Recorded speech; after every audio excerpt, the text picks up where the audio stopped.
Overall, I am slightly more optimistic than the last time I was here. Good. And I'm slightly more optimistic because... So, my friend, welcome back to Real Vision.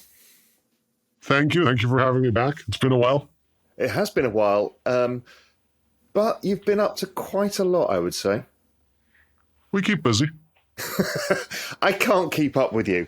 So I want to go through a lot of what you're up to because it's always super interesting, and then pick your brains on where we are, where we're going, that kind of stuff. So I think the first thing, it was almost immediately after our interview, you launched OM, the Open Metaverse, which has been, I think, a great success so far. People have loved using it. We've certainly used it for Real Vision in various ways. And the On Cyber team have been great as well. Love to hear where you are with that and where that's going. It's been going well. As we said when we launched, we consider this, an alpha, a beta, something, a test phase to learn things. And let me take a step back to what the ultimate goal is. And I think we'll get there in 2023. And then see how we're progressing towards that goal. The ultimate goal comes back to this concept of the Web 1, Web 2, Web 3 frameworks, right? That Web 1 came out of academia, or in some cases, the Department of Defense, and it was all open, public, interoperable protocols. The web is an open place because of this, right? So SMTP, TCP/IP, HTML, we take it for granted, but we shouldn't, that there's nothing stopping you from setting up a website on your own web server and connecting it to every computer in the world, right? The web, from that perspective, is permissionless. There's no CEO of the internet that says, oh, Raoul wants to put a website. I don't know. Let's check him out. Let's see if he's the type of serious person that should be allowed to have a website. Email works the same way. Right? And often when I say this, people say, oh, well, but there are large centralized email providers. And I say, yes, sure, that's true, but they're all running on the same public interoperable protocol called SMTP. Mm-hmm. And because of that, it's not just that there's alternatives to the big ones. The big ones behave better because there are alternatives to the big ones. So I use Gmail and I use Outlook. I think before that I've used Hotmail and Yahoo and all of these email services, right? Like I think everyone. What are things that you don't see in email, but that you do see in the App Store? Gmail has never said, oh, I'm going to take 30% of all the revenue that you transact through your email roll. Oh, you just did a business deal? You did it through our platform called email, and you can't operate commercially on our platform without giving us a cut. Because of course, if they did that, you'd move to Outlook. And if Microsoft and Google got together and said, no, we're going to do this, you'll move to any other email provider. And if they all get together to do that, you'll just turn on an email server in your office and send email from there. And this is the advantage of the protocol, and the applications are different, right? Yep. The advantages are you have more innovation, you have less rent seeking. And for people, that's kind of an economics term, and we sometimes use it and assume people understand it. Yeah, I remember when I was a kid, I thought this meant like something about rental housing or something, right? What it means is that rent seeking means when someone has a way to extract value out of an ecosystem, let's say, right? And most successful businesses have some degree of this, right? It's all a matter of degree. And in cases where you have oligopolies or monopolies or pseudo-monopolies, this ends up being very high, right? It's hard to have a real monopoly on email, because if your rent seeking ever got too high, if it cost $5,000 a year to use Gmail, there would instantly be a whole series of competitors to Gmail. Yeah. Now, in Web 2, let's take, say, 2000 to present, or 2000 to a couple of years ago. this all went wrong because some things went right. And the thing that went right was the Silicon Valley consumer internet ecosystem. And what went right is we had some very big and successful, interesting companies being built, and that's a good thing. But what went wrong is because these companies were being built, and they were being built by companies funded by venture capital firms, and there's nothing wrong with any of this, to say like, oh, well, how should we monetize this, right? And how should we take advantage of the network effects that happen in internet-based services? And so for me, a very basic example is always Twitter. And everyone in the crypto world uses Twitter. It's crypto Twitter, right? And so it's easy to see. Twitter, in my mental model, is the short messaging protocol for the English language world. If you want to, and we'll see now, Elon wants to have long messages in there too. We'll see what happens. But today, if you want to send a short message and lots of people see it, and you're not in China, right, or Russia, you're in the English language internet, this is basically the place you have to go. Twitter in the early days wasn't sure if it should be a protocol or it should be a service. I used Twitter because Jack actually had genuine concerns that it should have been a protocol, right? And as did Fred Wilson back then. And both of them had since said that if they had understood some things differently, this was still very early in Bitcoin's evolution. If they had understood, Fred has said, if he had understood Bitcoin better, they would have seen the pathway to separate the protocol from the application. But without seeing how decentralized networks can monetize, which we saw with Bitcoin, it's a scary decision to say, well, let's just give the protocol away for free and hope we make money some other way, right? And so it became a service, and it became a successful service. And if you want to send a short message, you have to use Twitter. And if you have to use Twitter, the part that bothers me more than the rent-seeking or the tax and innovation, though these are quite important, you get caught up in the internal politics of Twitter, right? Yeah. And I think now, in January 2023, we're in the great position for both the left and the right to appreciate why this is a bad thing, right? Because the right used to complain about the old management, and the left thought that was all really well and nice, and now the left complains about the new management. Oh, yeah. Right? And I'm saying for the purpose of this discussion, it is completely irrelevant if you like the old management or the new management, right? I don't even particularly have an opinion on this. My opinion is I shouldn't have to care who the CEO of Twitter is if I want to send a short message on the internet, right? The internal politics of Twitter are of zero interest to me. I have sent hundreds of thousands of emails in my life, and at no point did I think to myself, I know who the product manager is for Gmail. I don't know. I don't care. I don't want to know. I have things to do with my life. This whole, at a societal level, this endless drama about Twitter is all a loss. Every second, someone wants to go do their own business on the internet. They want to tweet about sports, or they want to tweet about politics, or they want to tweet about NFTs. And they have to think about the endlessly changing drama of who's allowed to tweet, when they're allowed to tweet, what they're allowed to tweet, what gets you suspended, do you have to pay, do you not have to pay, can you change your profile picture, can you mention Mastodon, can you not mention Mastodon? I mean, all of this is a societal loss, right?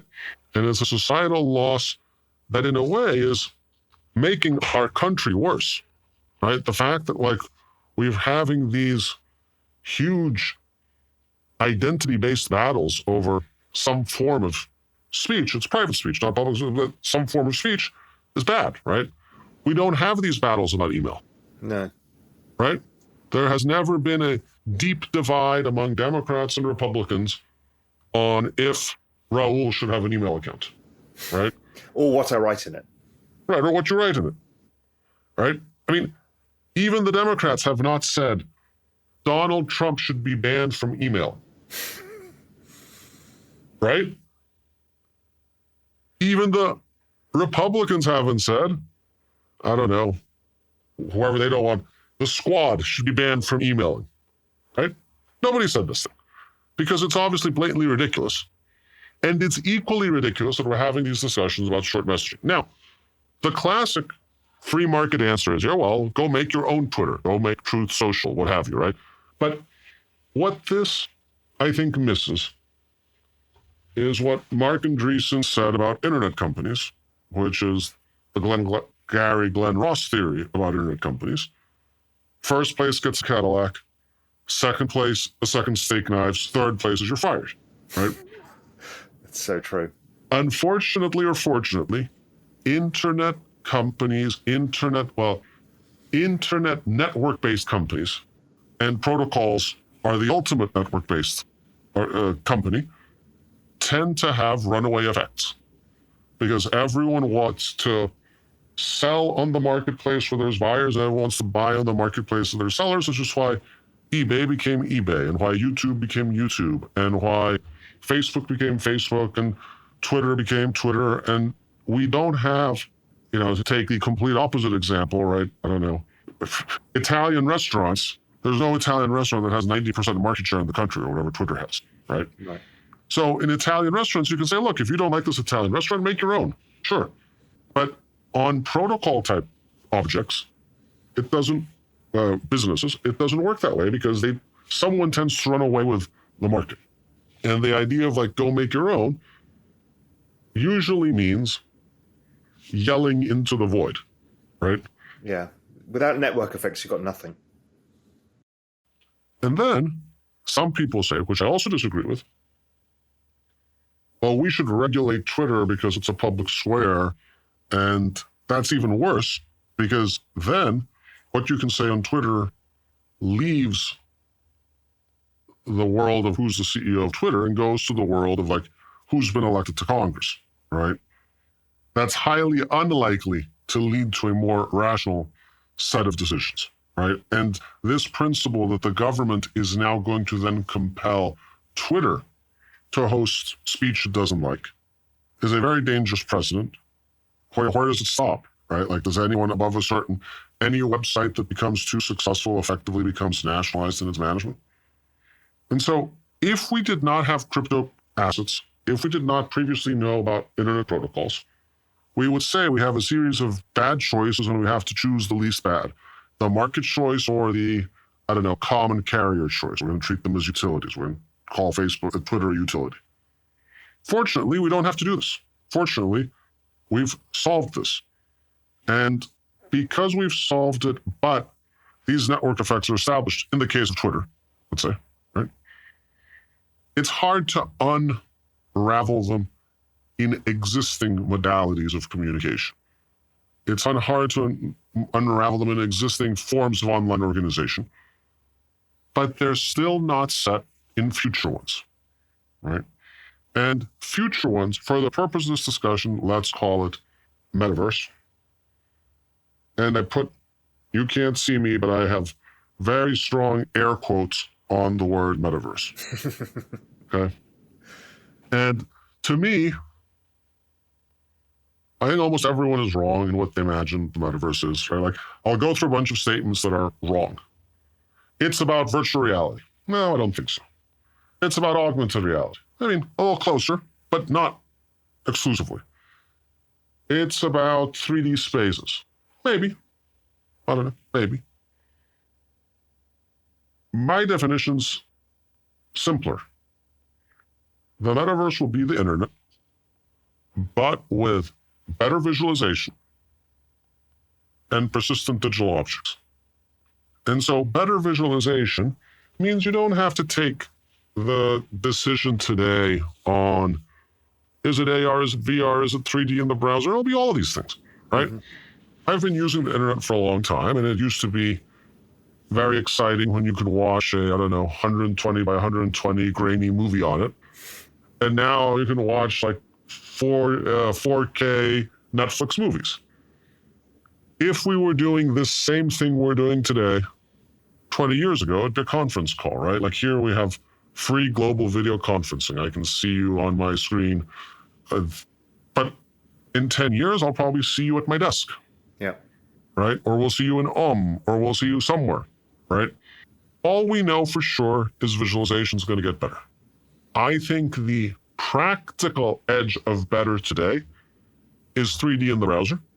I think in some arbitrary future, I don't know how many years, we will have sufficient miniaturization of sufficient computation that we'll have on our glasses and maybe even someday contact lenses, and we'll be in augmented mixed reality all day long, and even the idea of a screen is going to go away, right? Yeah.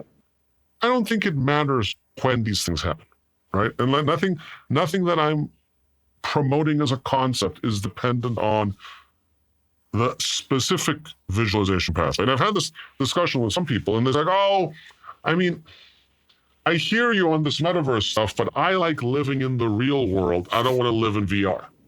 They don't understand that their phone, the screen that they use, everything is all the same digitization of our lives.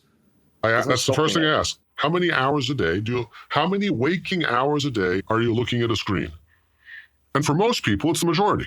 If you're a white-collar professional, if you're not out like working in the fields, right, or on a construction site, if you're a desk job type of person like we are, the large majority of my waking hours, I'm looking at my phone or looking at my computer screen. Well, when I'm looking at that screen, where am I? Am I in the physical world or am I in the digital world? Right? My view is I'm in the digital world. I'm already there. Right? And what we're saying is that digital world will become nicer, better. It's more human that I can see you now than if we're just doing a conference call, right? It'll be even better when I can see you full size and not the size of a fraction of my screen. It'll be even better someday when we have contact lenses and there'll be no screens anywhere, right? We'll just be living our lives in the physical world. And when we want a certain object, show me that spreadsheet, show me this Fidenza, it will just show up in our physical world, right? Because still, if you want to do serious work, I think it's hard to do serious work on a phone, right? You probably need a laptop at least. Yeah.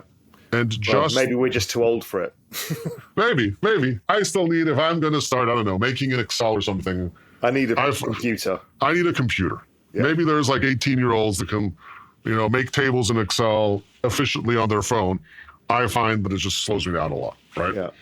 So even just the idea of like you're hunched over on a desk, typing on a laptop, the current situation is the one that's taking you out of the physical world.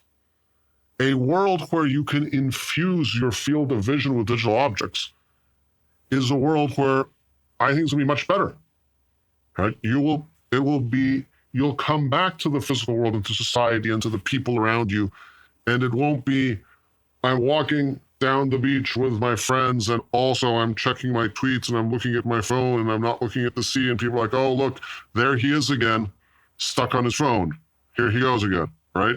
That's the visualization part. Now, with that visualization gets better.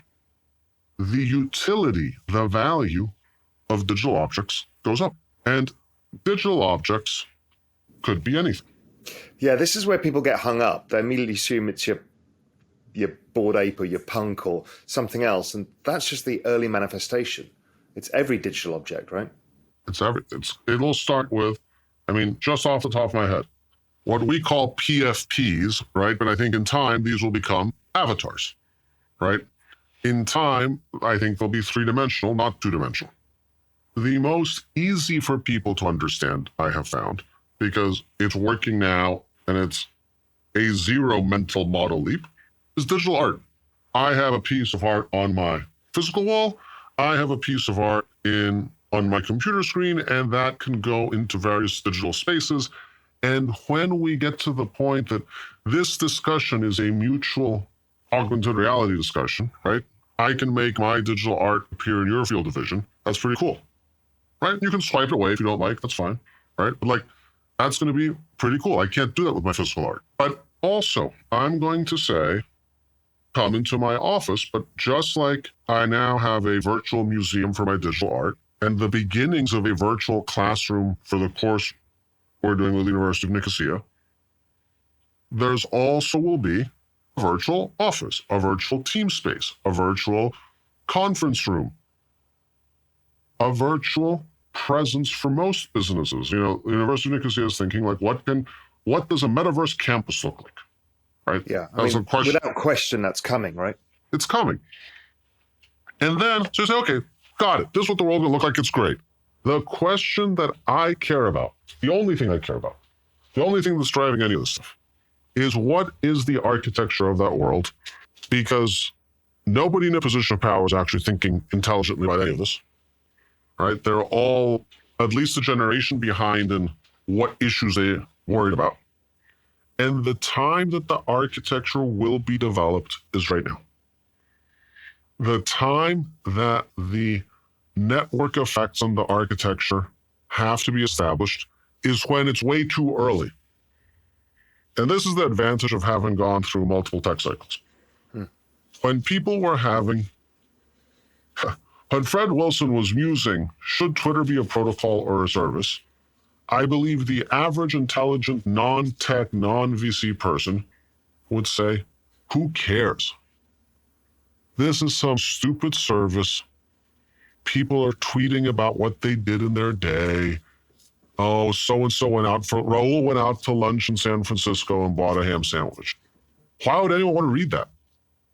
I was like, dumb. This is like, no, I'm going to go back and read my Wall Street Journal, right? Like, I was interested in this stuff. But it turns out it was less than a decade from there to every world leader fights to maintain their access to Twitter because that's their most important channel to communicate to the world. Right? I mean, the reason there's a big fight about Trump's Twitter account is that there was a big advantage for him having it and a big disadvantage for him not having it, which is why it became a big political fight. If it was irrelevant, no one would care. Right?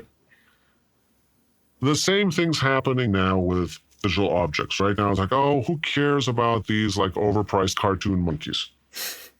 Right?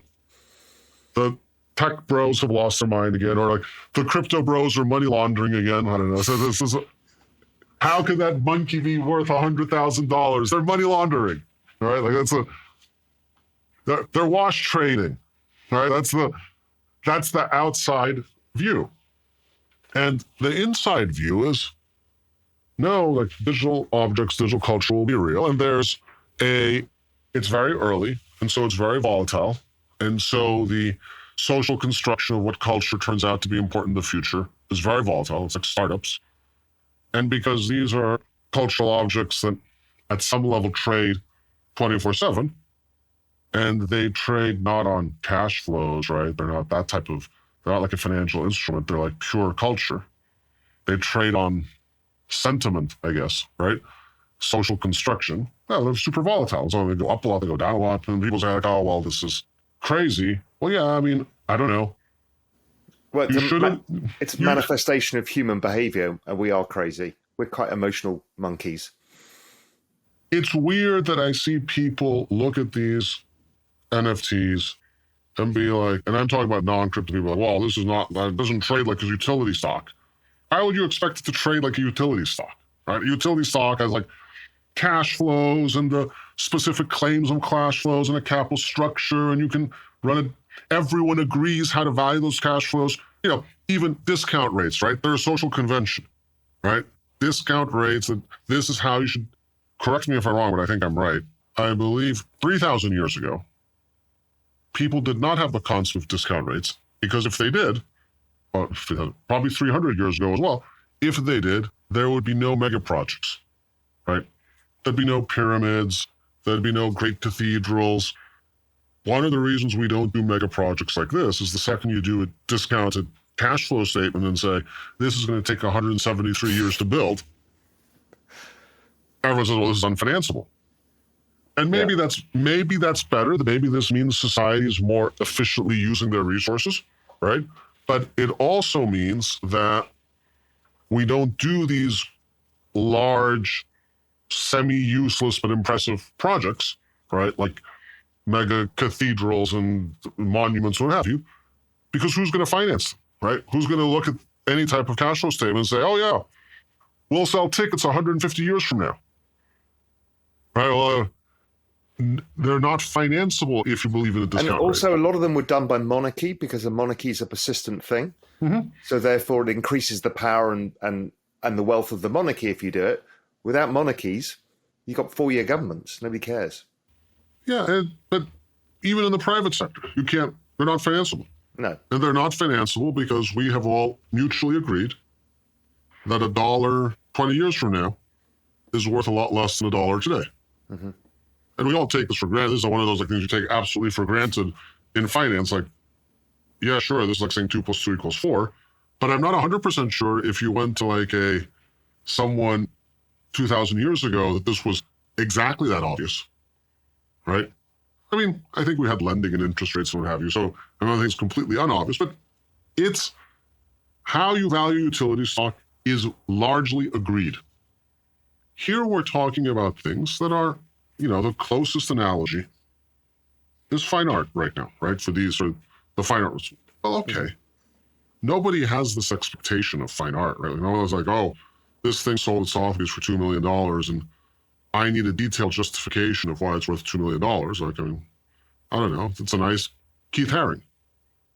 It's worth $2 million because someone wanted to put it on their wall, and the next person who wanted it just a little bit less was willing to pay $1.9 million for it. Right? And then tomorrow, Keith Haring might be unpopular, and there won't be no one to pay 1.9 or even 1.8, and it's worth $1 million. Right? And so people look at this stuff and say, oh, it's nonsense. It's not nonsense. It is the beginning. It is the beginning of a vast, endless world of digital objects. And we learned something in 2009. We have 2 places to store ownership records. The one place is a database, and the other place is a blockchain. And so, do I believe visualization is going to get better? Obviously. Do I believe when visualization gets better, people will want digital objects? 3D spaces, Fidenzas, what have you? Obviously. Avatars, obviously. Does it mean it's going to be the Bored Apes? No, I have no idea. Are the Bored Apes 10 years from now going to be worth $2 million or $0 million? I have no idea. Who cares? All I know is people will have avatars, right? People will have digital spaces. People will have digital wearables. We might be able to trade even, Excel models, right? Like digital objects will become very useful in that world. Well, then I ask me, great, where are we going to store the ownership records of these? Right? Everything boils down to this question. Who gets to write down who owns this Fidenza? Mm-hmm. I'm going to share this as a free tip. Every time you have someone complaining about NFTs and say, oh, okay, it's the wrong way to do it. Great. Tell me which company should store it instead. Yeah. Right? People, it's one of those things like public blockchains are the worst solutions to hold ownership records, except for all the other solutions. Right? People can easily identify why it might be bad. It's volatile. It's this, it's that. People lose their keys. People get hacked. Oh, okay. Well, all these things are true. What's the alternative? Because the alternative, practically speaking, it's an organization. Practically speaking, I don't think anyone believes that we're going to drive a lot of tech innovation out of the government. Right? The government's going to get in the startup business. So it's going to be a company.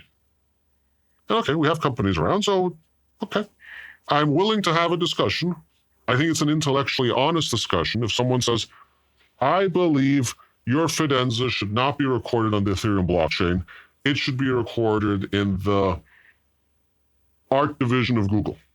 They should have a database, and if they should run an art division, and if someone wants to know who owns that Fidenza, we should ask Google, or Facebook, or Twitter, or Sony, or Apple, or whatever. I've asked this question like 50 times. Nobody ever has an answer. No. But the alternative answer is that. If it doesn't work on a blockchain, it's going to be one of those companies. And when you ask that question, would you like a credibly pretty neutral platform like Ethereum, Bitcoin, whatever, to store your ownership records, or some division of some big company that has 100 other things going on, and forget deep politics, might just decide one day to shut down that division because I'm making enough money for them. Yep. Right? This happens all the time. I think Amazon Drive is shutting down right now. I think I saw an email on Amazon. I got an email on Amazon Drive shutting down. People close divisions all the time. Companies go bankrupt all the time. Management changes, strategy changes. Companies get compromised, right? Twitter got compromised by many foreign intelligence services, right? All of this stuff happens, and none of them, to me, are remotely credible or appropriate to hold important digital goods. None of them, right? Like, they're embarrassingly inappropriate. And the flip side is, amazingly, to my complete surprise, and I did not realize this until 2020, I'm embarrassed, I should have realized this in 2017, it's solved. NFTs can solve this. The one thing we do give them, just as an adjunct, is our bloody ID, which I keep bleating on about that we need to solve. We need to have digital ID on the blockchain in some way, shape, or form. So that's going to get solved by zero-knowledge proofs, but God, that's like, I don't know, 10 years away before we can make that happen. But the ID, at least the ID, the database of records of the government. And as much as, like, the government's goofy at some things, like, it's probably better that your ID is issued by the government as opposed to by Facebook. I'm more confident that at the end of my life, the United States government will exist than Facebook will. Yeah, I'm more concerned about once somebody has your ID, your digital footprint, they own your digital footprint, right? So Google knows pretty much everything about you. You use Gmail, they know the content of every single email you've ever sent, what you do on the web, everything you look at. And that's not necessarily secure. And you didn't give it permission to do that. Of course. Well, that's an endless topic on online privacy. I'm not trying to fix that. No. I'm trying to fix the ownership stack. Mm-hmm. So, with all of that philosophical blah, blah, but you knew I was going to stick this in here. Now let's go to what we're actually doing. So, every metaverse to date is fully or partially centralized. So everyone claiming they're doing a metaverse, not claiming, doing a metaverse. You say, well, the metaverse is in there. A lot of people say, I have a metaverse product, right? Well, there are and will be metaverse products from traditional companies. Minecraft is a form of metaverse, right? League of Legends is a form of metaverse. Twitter is a form of metaverse, right? So I keep saying it's actually the internet, right? Because all of these have metaverse characteristics. All of these are 100% centralized. I think that's obvious to people. What's interesting is even the crypto ones are partially centralized. Mm-hmm. The crypto ones are decentralized at the ownership level, but not at the application level. So and I won't name names, but it just applies to literally all of them. They're all using Unity or Unreal Engine to create the virtual environment. And the reason they're doing it is because it's easy. Mm-hmm. There's a lot of, if you centralize the world building, it is easy out of the box to build upon decades of game development tools and have a unified world that you can walk around in, right? And so most of what these services are offering is you own your land, you have this NFT, you own your land. And that's truly decentralized. It's on the Ethereum blockchain. But when you log into the world, you're walking through a world that is being rendered from a server somewhere being run by a company. And then if you look very carefully at the bottom, it says, here are the terms of use. And there's, 53 different reasons they can say, get off our servers, right? And if they do, you might have the land, but you can't use it. You can't go in. If you are, I don't know, living in some country and you go in and say politically inconvenient things, I'm not even saying it's the company's fault, right? Like, centralized companies have to respond to nation states. Yeah. So you go to some country and you say something that country is not appropriate, and they say, okay, no more Raoul giving his inappropriate views in the metaverse. The company's going to respond to the subpoena, the law enforcement request, whatever, and kick you out. And there is a step forward here, which is if you get kicked out of your Google account, you've kind of lost everything, right? Like if you got kicked out of your metaverse land account, you can probably sell the NFT to someone else and at least recapture some of that value. But if you were thinking about this as a place to build your immersive digital identity, it's not good enough. Because you still have to start over. If you've picked Metaverse X, right, I'm going to build XYZ in this Metaverse. And that Metaverse, which includes all the NFT-based ones, basically, tiny number of exceptions, but all the major ones like this, you can still be kicked out. And the reason these metaverses do not yet have the exact same types of problems that Twitter has is because as of today, nobody uses it. So it's easy not to have problems when you don't have any customers, right? Twitter has hundreds of millions of people yelling at each other. These metaverses have nobody yelling at them, so the problems haven't emerged. But if they succeed, all these problems are going to happen. Yeah. So the idea with is to get to something where this is not true. To get to something where you have no counterparty risk to me, where you can do whatever things you think is appropriate to do, and I can't stop you. I do not want to get letters from a variety of jurisdictions telling me to decide if Raoul is doing the right thing or the wrong thing, what have you, any more than I do not want to be in charge of Raoul's website, right? Like you have some HTML you want to host on. A hoster could tell you to leave. That's different. Someone could decide not to host you, but they can't decide to keep you off the internet, right? And so what does this mean in practice? And I'm going to get a little bit technical because I think it's interesting. Is running on open web standards. The rendering is not using some pre-built game engine. It is being rendered in your browser. It is being rendered locally. Mm-hmm. Which means like when you're walking around the 6529 Museum District, that's happening on your computer or your phone. What has happened is you downloaded a certain type of file. It's called a GLB. The GLB is the 3D equivalent of the PDF. It's an open source file format that describes how to render three-dimensional spaces. So you've downloaded a certain file.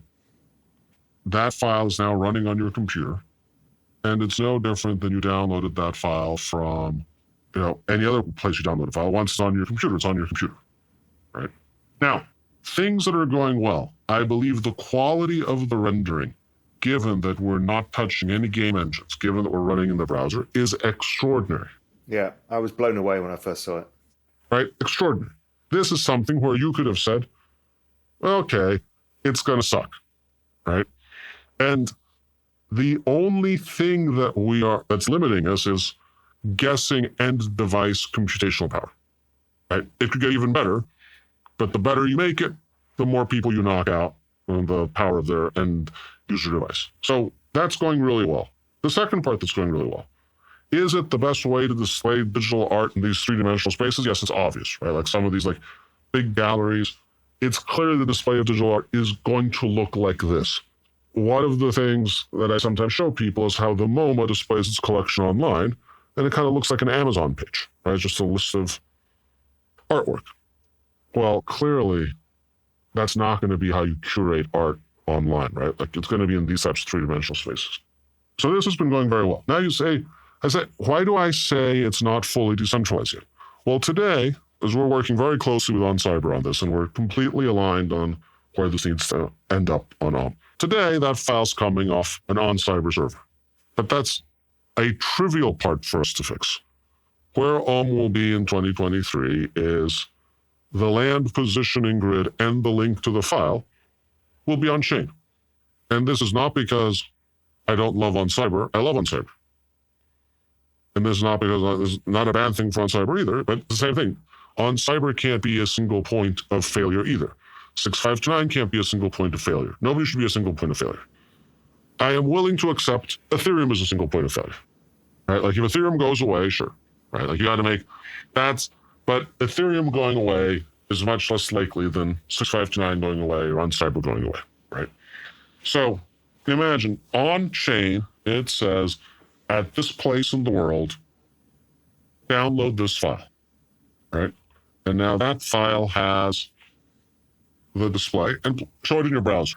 Okay, here, so far, we have not touched a single centralized provider because the file can be sitting on Arweave or IPFS, right? So Ethereum, Arweave, IPFS, your local browser, your local computer, you've now rendered a space. Mm-hmm. This part here, once you're there, this is no counterparty risk, right? This is censorship resistant. Coming to me and saying, hey, take down Raoul's token off Ethereum is not something I can do. No. Right? And this is like, we're going to use NFTs for these, right? And it's just NFTs. There'll be a link in your NFT. It's like the URI, right? If you've deployed an NFT and you have your URI pointing somewhere to Arweave, okay, that's it. It's in your wallet. You're in charge. And by the way, I'm not saying that you should go do illegal things. If you go do illegal things, they should come after you, right? This is not a anti-law enforcement concept. It's an anti-automated censorship concept. It's an anti-rent-seeking concept. Law enforcement, I believe we should have laws, and I believe we should enforce the laws. And I believe if it is the case that Raoul is committing crimes in his metaverse space, I don't know, selling people unregistered securities in the metaverse, I don't know, right? That they can find you, not Ethereum. They're not going to call Vitalik and say, hey, can you do something about this, right? So this is the first step. Now you say, okay, well, for the technical viewers, you say, well, what about gameplay? What about chat? What about messaging? Those can be done totally decentralized, but there's a big performance hit. Our current thinking is those will be federated. So you can pick your provider. And this becomes like email. Let's say chat. There's a chat box and all. One logical provider could be on Cyber, right? I'm chatting and that's what's providing chat now. And that's fine. If you're talking about, hey, look at these cool credentials, on Cyber is an excellent choice to host your chat. But let's say you're Goldman Sachs and you want to offer securities and have discussions about securities. And you have to comply with Sarbanes-Oxley and keep records of everything your people are saying.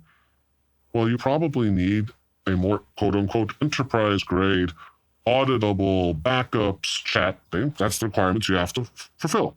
So in Goldman Sachs's open metaverse space, I want them to be able to say, yeah, we're in fact going to run our own chat server. And we'll archive everything, and compliance will check everything. And we'll see if we told people that, like, don't worry, you can't lose going long subprime mortgages, right? This is fine, right? Like, someone could say to On Cyber, don't host Goldman Sachs in France, right? Okay. That doesn't break the censorship resistance because so long as Goldman Sachs can pick another chat provider, including ultimately themselves, right? It's the email model. The email model is not that everyone should host their own email server. It's a nuisance, right? Most people do not want to host their own email server. The fact that you can exit, though, keeps everyone well behaved. Mm-hmm. And so if you think about what the stack will look like, you will have ownership on chain, spaces in 3D environments, IPFS, Arweave, those types of locations. But again, people can choose. They can run them on their server if they want, but it's their choice, right? If they want to run decentralized, they can. And then a federated model competing providers for higher order services. This, to me, is sufficiently decentralized that I can put the 6529 theory behind it and say, yep, I am comfortable if you go invest time, effort, energy, your brand, developers, etc., to build out your world in this world, you truly own it. It's yours, right? It's not someone else's. No one can take it away from you. There's no third party who can take it away from you. And this is the whole idea behind crypto, right? Like, this is why we're here in the first place. So that's where we want to get to. Now, what are the things that, so we said the rendering was nice. The 2023, you'll get this type of tech stack.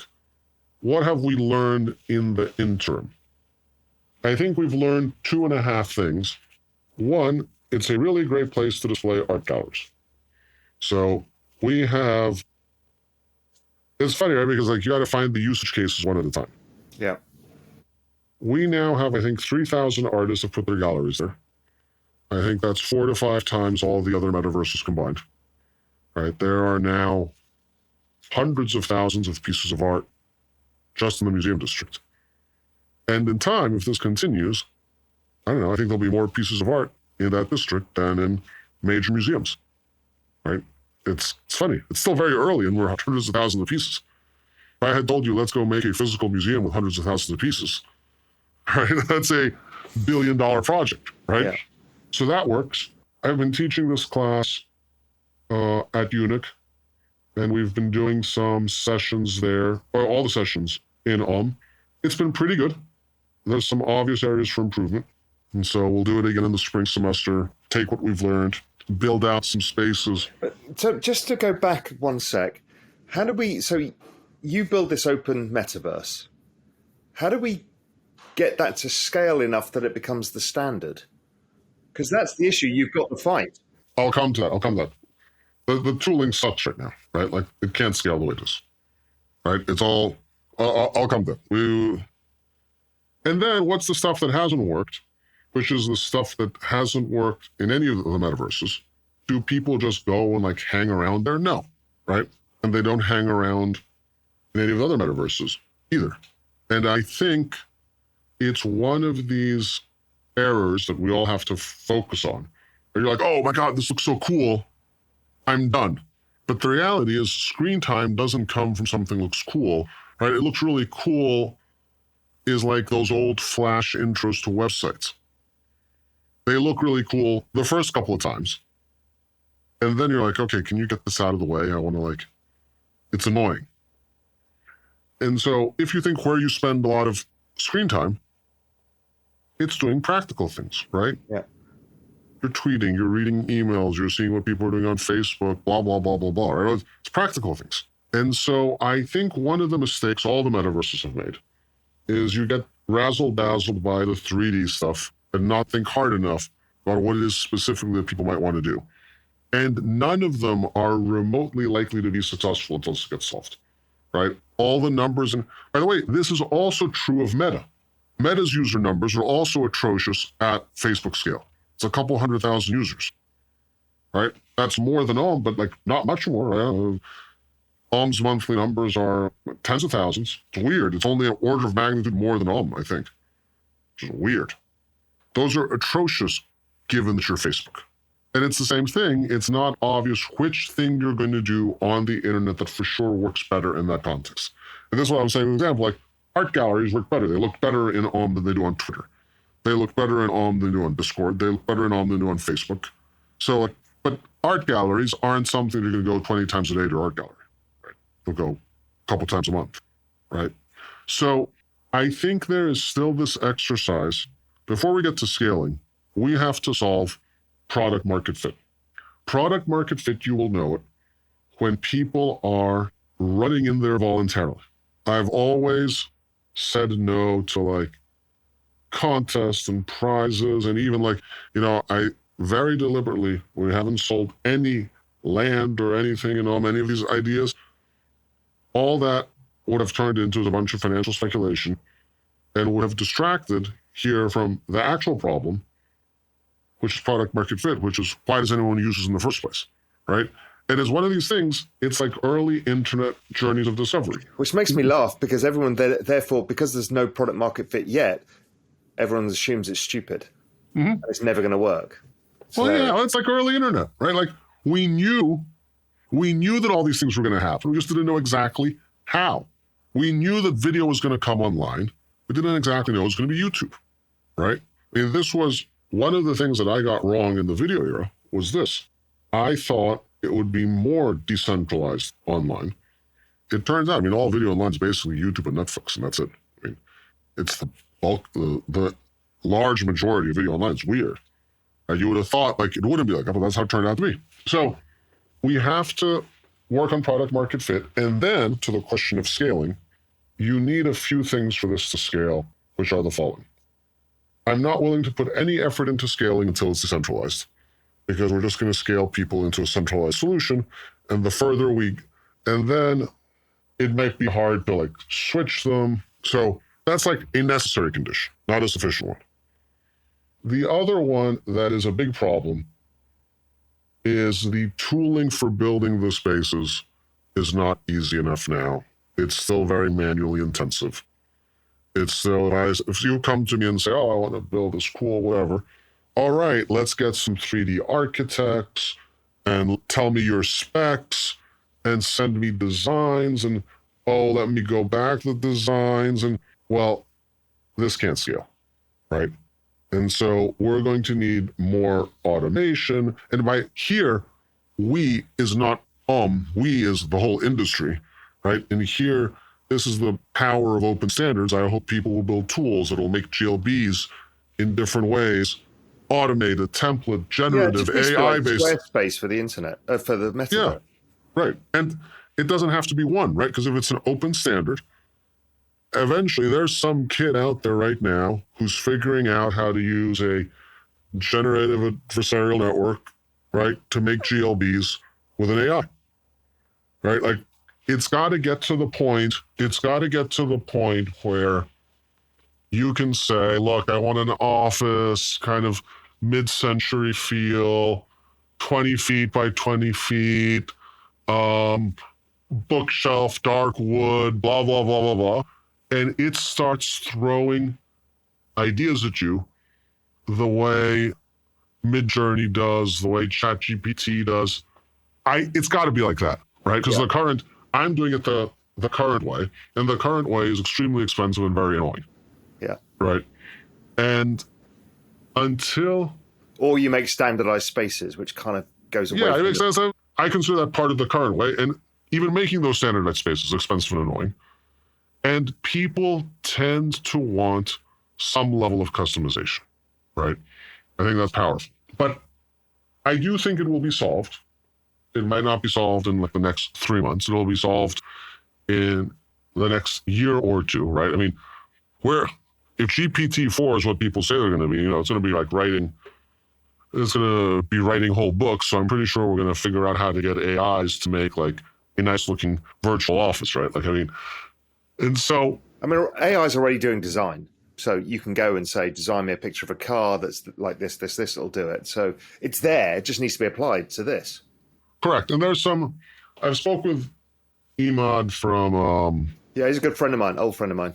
Yeah, so he thinks it can be done. There are some challenges in that if you see the kind of the visual generatives, right? Like sometimes there'll be whatever, a 6 finger or something doesn't match. But these spaces have to follow certain rules about collisions so you don't just like fall out of them, right?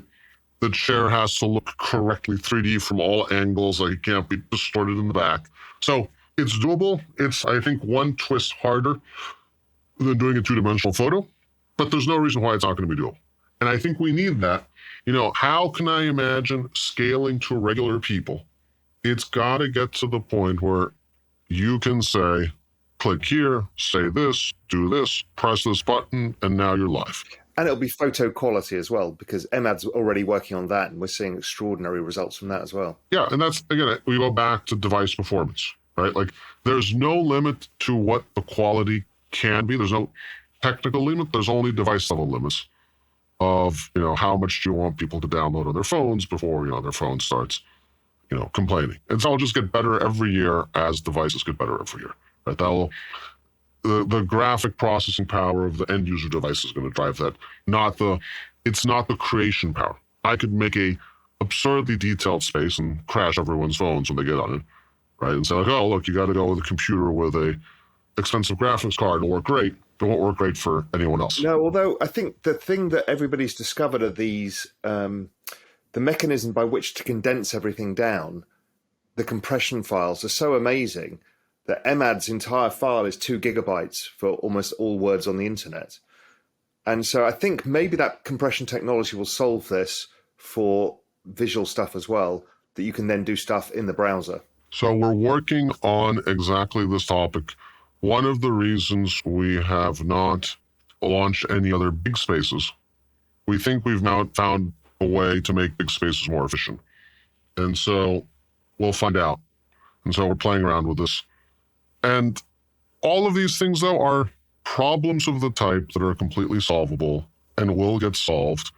And the benefit of working on open standards, once we get a little further along, these are all things that we can solve together, right? Like someone is going to, if the format is a GLB and not some proprietary 6529 format, right? Well, if Emad solves how to make generative spaces, super. And he can have a business to like sell NFTs of those generative spaces, super, right? And someone else, maybe it's not Emad, maybe he's busy doing that, and someone else will come and do it, and some other kid will adapt it, and will adapt Stable Diffusion to do it, right? Except the power here is going to be leveraging open standards, open networks, right? Then that, because otherwise, if the idea is that like On Cyber, which is a small organization, and 6529, which is a small organization, are going to somehow outdevelop extremely large organizations who have deployed tens of thousands of people to the metaverse platform, it's obviously not going to happen, right? It has to be open. It has to be open, right? It has to be open because anyway, that's the whole point. If it was, I have zero, sometimes people say, well, this all sounds very hard. I'm like, I understand it's very hard, but I have zero interest in doing the other thing. It's not like I woke up one day and was concerned that there are not going to be enough closed metaverses. Everyone's making a closed metaverse. Every big company is going to make a closed metaverse, and some small companies as well. So that's going to happen anyway. I don't need to be the 1,523rd of those. I'd rather do other things with my life, right? So this is where I think we are. I think second to third quarter next year, we will see some big things. I hope to be on chain in 2023. I believe it's doable. I'm even more, though, I believe in the way we're approaching it now, which is make sure we figured it out before we put it on chain. And, because we're not taking money from anyone, right? I can say, oh, okay, look, let's try this. This is an experiment. This is this. I was very, again, it made financing it 1,000 times harder, right? The easiest thing in the world was, come in this spring, buy these land tokens, 6529, metaverse, etc. To raise a lot of money. And I said, I'll raise a lot of money, and then it won't work. No, you'll have lost the soul of it. Well, there'd be people in Discord yelling about their floor price of their mountainside land, right? Like, and don't make the spaces bigger. You got to preserve the value of my token. Like, none of that's what we're going to do, right? And also, people are too skeuomorphic in all of this because there's no real reason why buildings need to look like buildings or spaces need to look like the spaces we live in, because they're already just built because of the restrictions of physics or capital. But that doesn't happen in the metaverse. Correct. I think there is it's interesting. I think the answer is somewhere in the middle, because we had some designers come up with some completely non-skeuomorphic spaces. And they mostly felt like you were like in a bad 1980s music video. Right? Like, it's just Are like there any bad 1980s music videos? No, it's just like all these like computer graphics flying around, and you're like, okay, I mean, that's cool. But like, could I spend like 3 hours in this? I don't think so. Right? So I think the part that for me is clear. I do not think you should try and limit land. Like my objections to some of these metaverses, right? They limit land. Why do they limit land? Not because it's a good idea technically. It's to generate value in the tokens, right? But this is like saying we have the internet and I'm going to limit the number of HTML pages on my website and make them scarce. It's not going to work. Someone else is going to come and say, well, I have more pages on my website. Well, I have even more pages on my website, right? Like, it doesn't cost anything to make land. And so, as we know from economics, things where marginal cost is zero, the price goes to zero, right? So land per se should have zero value in the metaverse. Correct. Right? Just like a fresh Twitter account has zero value. A successful Twitter account has plenty of value. A successfully developed community will have plenty of value. And the only reason you might even say, like, well, even the concept of land is kind of skeuomorphic if you can teleport anywhere. But I think there is value in letting people aggregate near other people. Humans like to do that. The artists all want to be in the museum district. Why? There's a bunch of other artists there. Well, I mean, that kind of makes sense, right? Like, if someone comes to go see one artist, they would say, oh, I'm already here. Let me see another artist. Again, it doesn't work on the internet, right? I don't care where your IP address is versus mine, because I just go into your experience. That's not true. You don't go to my IP address. You go to www.twitter.com. Yeah, but if I want to go to the OM website versus the Real Vision website, we don't.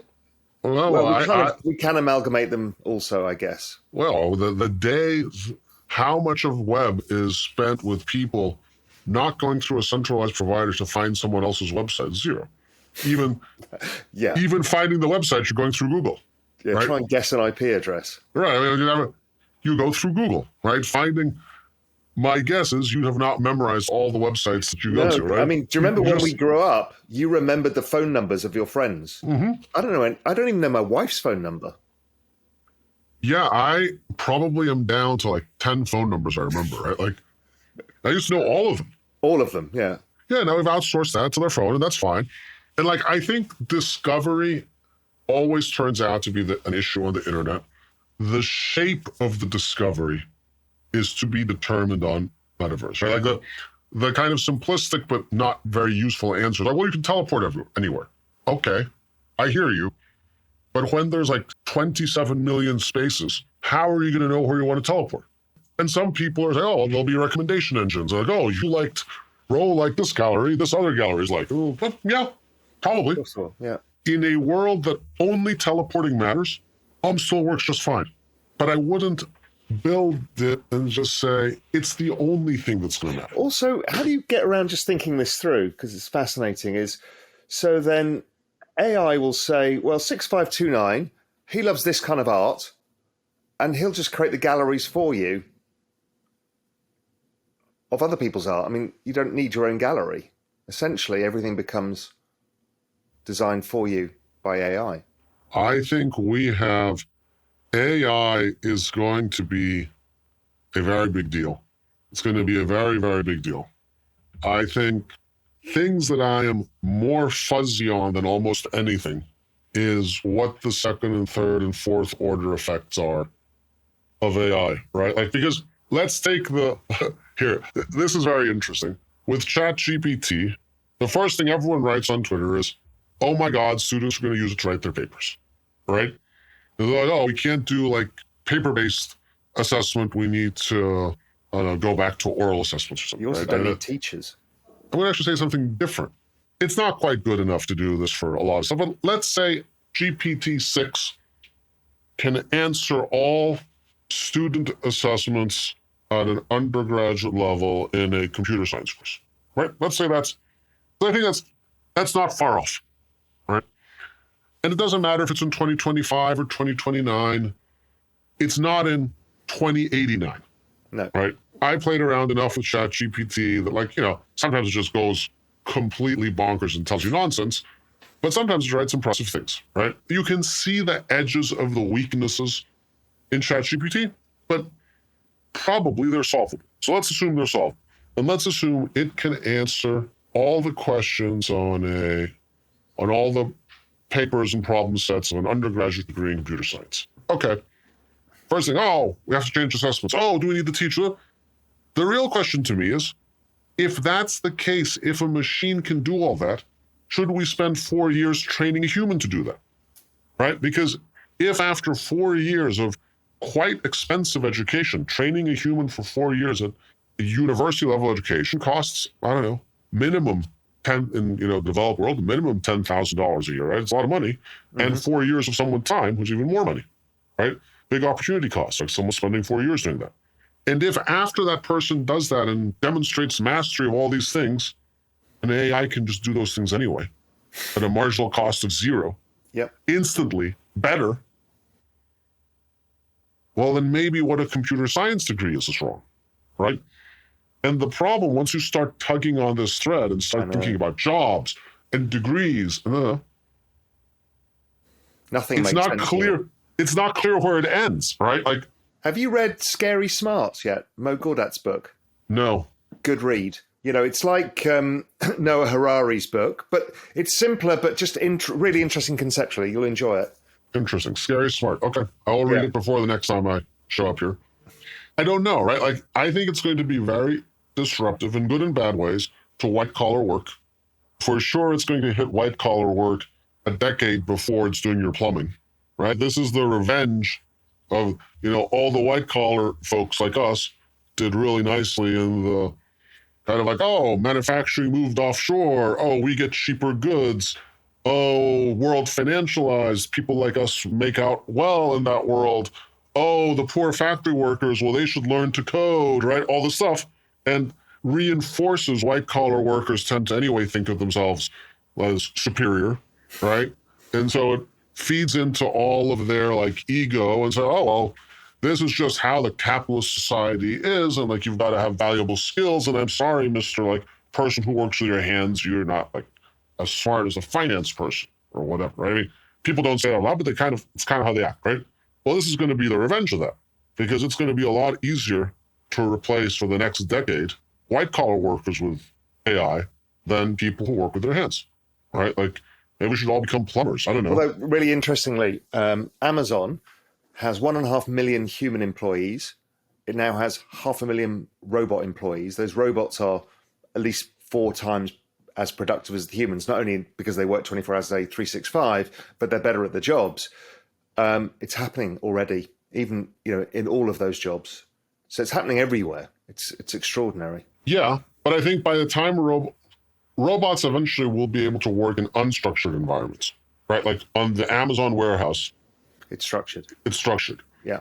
Right? The question, when can a robot, literally, I mean, it's so stupid, but it's like this. My toilet is leaking.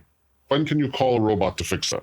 Yeah. Right? That's you need self-driving cars, right? So it needs to like come to your house.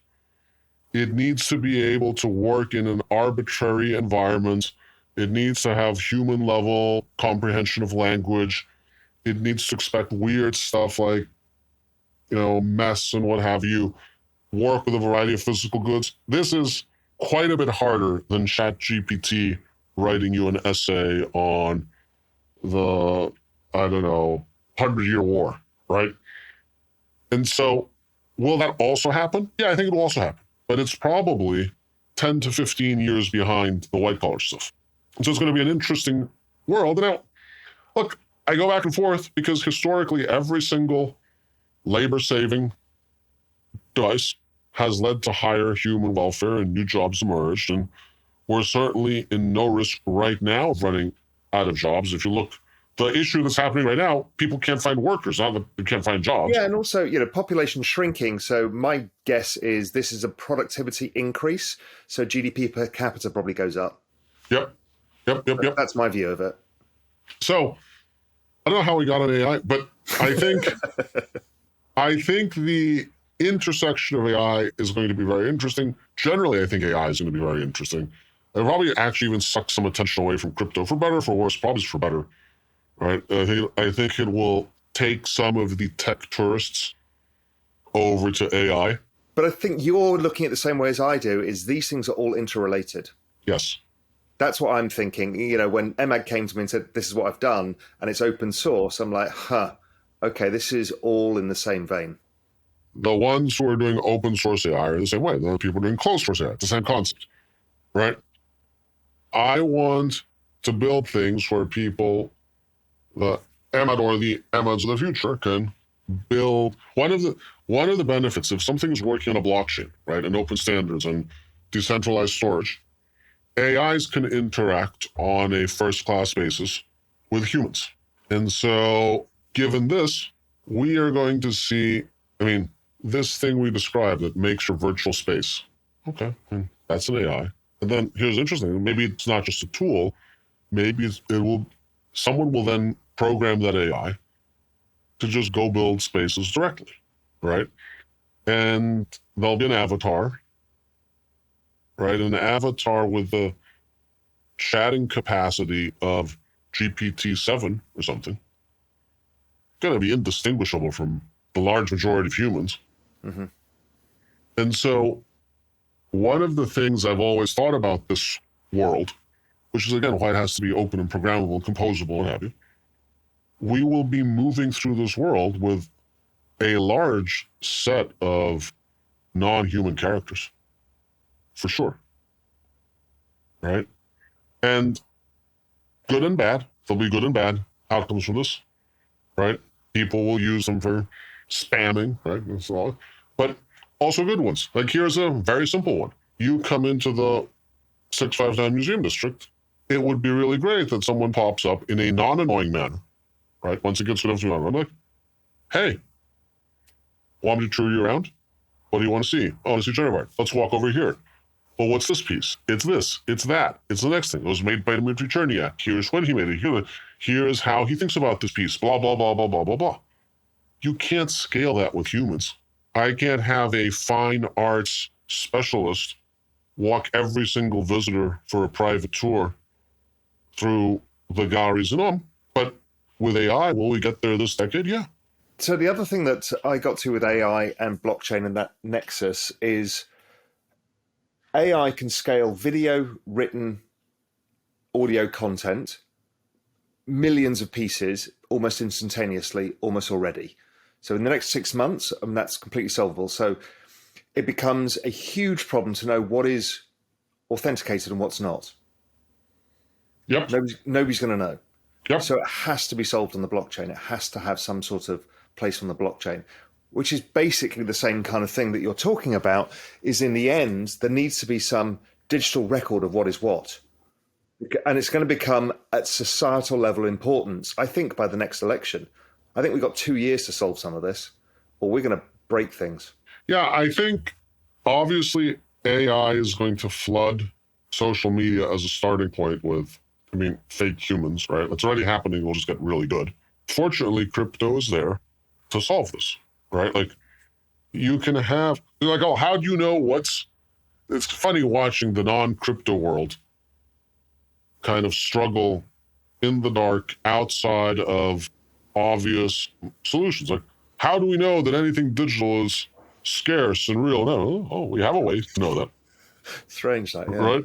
We have a way to know that. Now, having said that, will there be persistent identities that are AI? I think so. Mm-hmm. Right? I think so. But it's interesting, like, if you say, hey, you've got to sign this message with an Ethereum account, right? Well, someone can score that Ethereum account, both for humanness or just general credibility. Yeah. Maybe the part that doesn't matter is if it's human. Maybe the part that does matter, let's say there is an account pretending to be an NFT art expert. But that account has that Ethereum address, has a 10-year history, has bought a bunch of great pieces, has minted great pieces, has engaged in discussions with people, has an active Twitter presence, blah, blah, blah, blah, blah, blah. And it turns out that it's an AI. Let's say it turns out I'm an AI. If it turns out that I'm an AI, it's okay. That's fine, yeah. It's fine.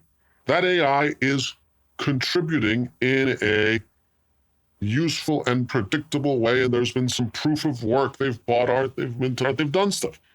What people worry about is that I'll use that AI and make 17,000 Twitter accounts, and now it looks like there's 17,000 people who share these beliefs, but there's really only one, right?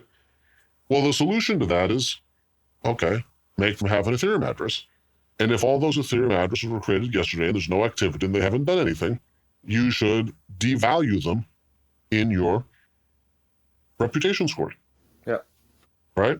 I mean, I don't think we escape a world, or it's even necessarily desirable, that eponymous humans, pseudonymous humans, anonymous humans, and all the same for AIs should all be able to interact, but they should all be judged by the same standards.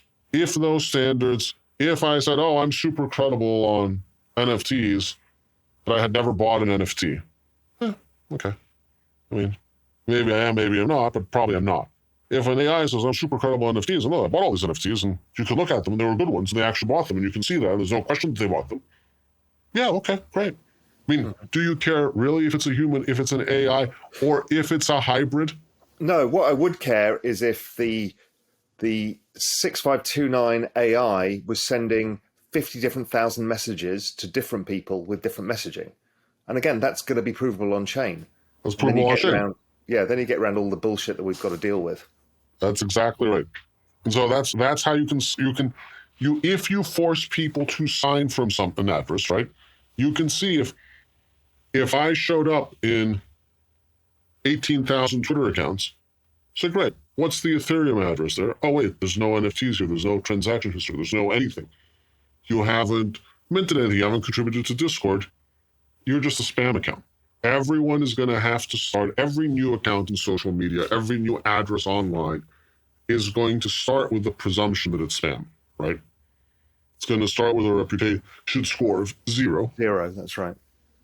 And build up. And once it builds up, I mean, okay, if you're doing a good job and you use ChatGPT to help craft some of your work, fine. Is that conceptually different than using a calculator or Excel? No. I don't do any of my math by hand, right? I use a computer to help me do my math, right? That's Excel. So I'll help it do my writing. It's okay. You have, and okay, in time, this is where I think ultimately you do need proof of work. And I put this in air quotes, but proof of work of different, as an NFT collector, proof of work is the NFTs you've collected. Yeah. It's why I do all of those publicly. You can go to 659 Museum and see. Good ones, bad ones. I don't buy them in anonymous Ethereum addresses. I don't. And people say, oh, aren't you worried people might front run you or whatever? I said, oh, whatever. It doesn't matter. The broader theory is I want to show what I'm doing and what I value and what I think is important. And people can judge that, right? I don't want to do it hidden. And this is an important proof of work in NFT art. So otherwise, it was just some totally anonymous account that said, oh, I know a lot about NFTs. No, I don't. Do you? Right? You can judge. You can see both the wins and the losses. So how does the unique open metaverse and also the memes that you've produced, how does that fit into this bigger picture? Because I know it's all part of a bigger plan. Right. Let's talk about the memes first, because that one's easier and funner, and then we'll go to the Unix stuff. Yeah. The theory behind the memes is the following. If someone is running for president, let's say there are 2 candidates running for president, and one candidate says, yes, we can. And the other candidate says, here is my 3-hour podcast about GLB files and my 672-page long position paper on internet protocols. We know who will become president, and it's not the guy with the podcast. No, right? It's the guy with the meme. It's the guy with the meme. And memes are all around us, right? They're these intersubjective myths. They're brands, they're slogans, they're national flags. They are the visual/cognitive shortcut where humans coalesce around certain ideas, right? You buy Nikes because you see that swoosh and it makes you feel good, right? You buy Burberry because you see that pattern, makes you feel good. You wave the American flag and sing the national anthem before the baseball game. All of these things, it's how humans bind into larger groups, right? Arguably, one of the failures of crypto, even though it has a fairly appealing message in some ways, has been that it's been too boring and technical in how it speaks to people. And to the degree that it's been good at memes, it's really only been good in a very certain kind of narrow set of memes. They're like, I think the Bitcoin hodler meme is basically the only one that was truly a good meme, but it's devolved into this like very ascetic, okay, we will just eat steak and sell our chairs and stack sats and like everything else in life is a scam except stacking Bitcoin. Well, I tell you, that's not going to be a popular position for popularizing That's not a decentralized systems. scalable meme. It's not No, scalable. that's the type of meme that works super well with a small subset of like honestly left brain guys, right? Like these people would have been monks 500 years ago, right? I mean, imagine looking at America and saying, the way I'm going to get into people's minds is tell them they can't spend money on anything. They just need to like save all their money for the future. I mean, okay. So that's a good meme for that type of person. And it was probably the right meme for Bitcoin to get off the ground. Yeah. Right? Because without a hodling type meme, it never generates any value in the first place. If it doesn't generate any value in the first place, it's just a scam. Yeah. Right? But here, and what drew me to NFTs in the first place, was I felt NFTs were an application of cryptocurrency that actually could be appealing to 80% of the population, not 3% of the population. Technology becomes consumer ready when you stop talking about the technology and it has to do with the application of the technology. So the Ethereum consensus algorithm used to be proof of work and now it's proof of stake, but buying a hoodie punk is something different. It's a layer above that, right? Like, oh, the hoodie's cool. Look at this one. It's cool. It's cooler than the stringy haired punk, right? Sounds ridiculous when you say it out loud, but I literally paid hundreds of thousands of dollars more that my cartoon punk has a hoodie instead of stringy hair. And I'm otherwise a fairly like financially responsible and boring person, right? And that's very powerful, right? The fact that Punk6529 was able to extract hundreds of thousands of dollars more than like a different punk with worse looking head coverings, that's pretty powerful, right? That's how humans work. And so the idea behind the memes is to complement, though I think in what's actually going to happen is they're going to swamp the effectiveness of all my nerd style tweeting. So my nerd style tweeting is saying, oh, this is why decentralization matters, right? This is why NFTs that itself is only scalable to a certain number of people. The number of people Somebody who like want me, I'll read all your tweets all day, but to 90% of my friends, they're like, I don't get any of this. And why do I want to like read 89 tweet storms of 60 tweets each? And I mean, all about Creative Commons licenses. I mean, like this again, it's nerd stuff. Yeah. I think if you actually put it in like A4 format, it's like 600 pages or something, right? Like it's a lot. Just those threads, not the other chaos of my Twitter account.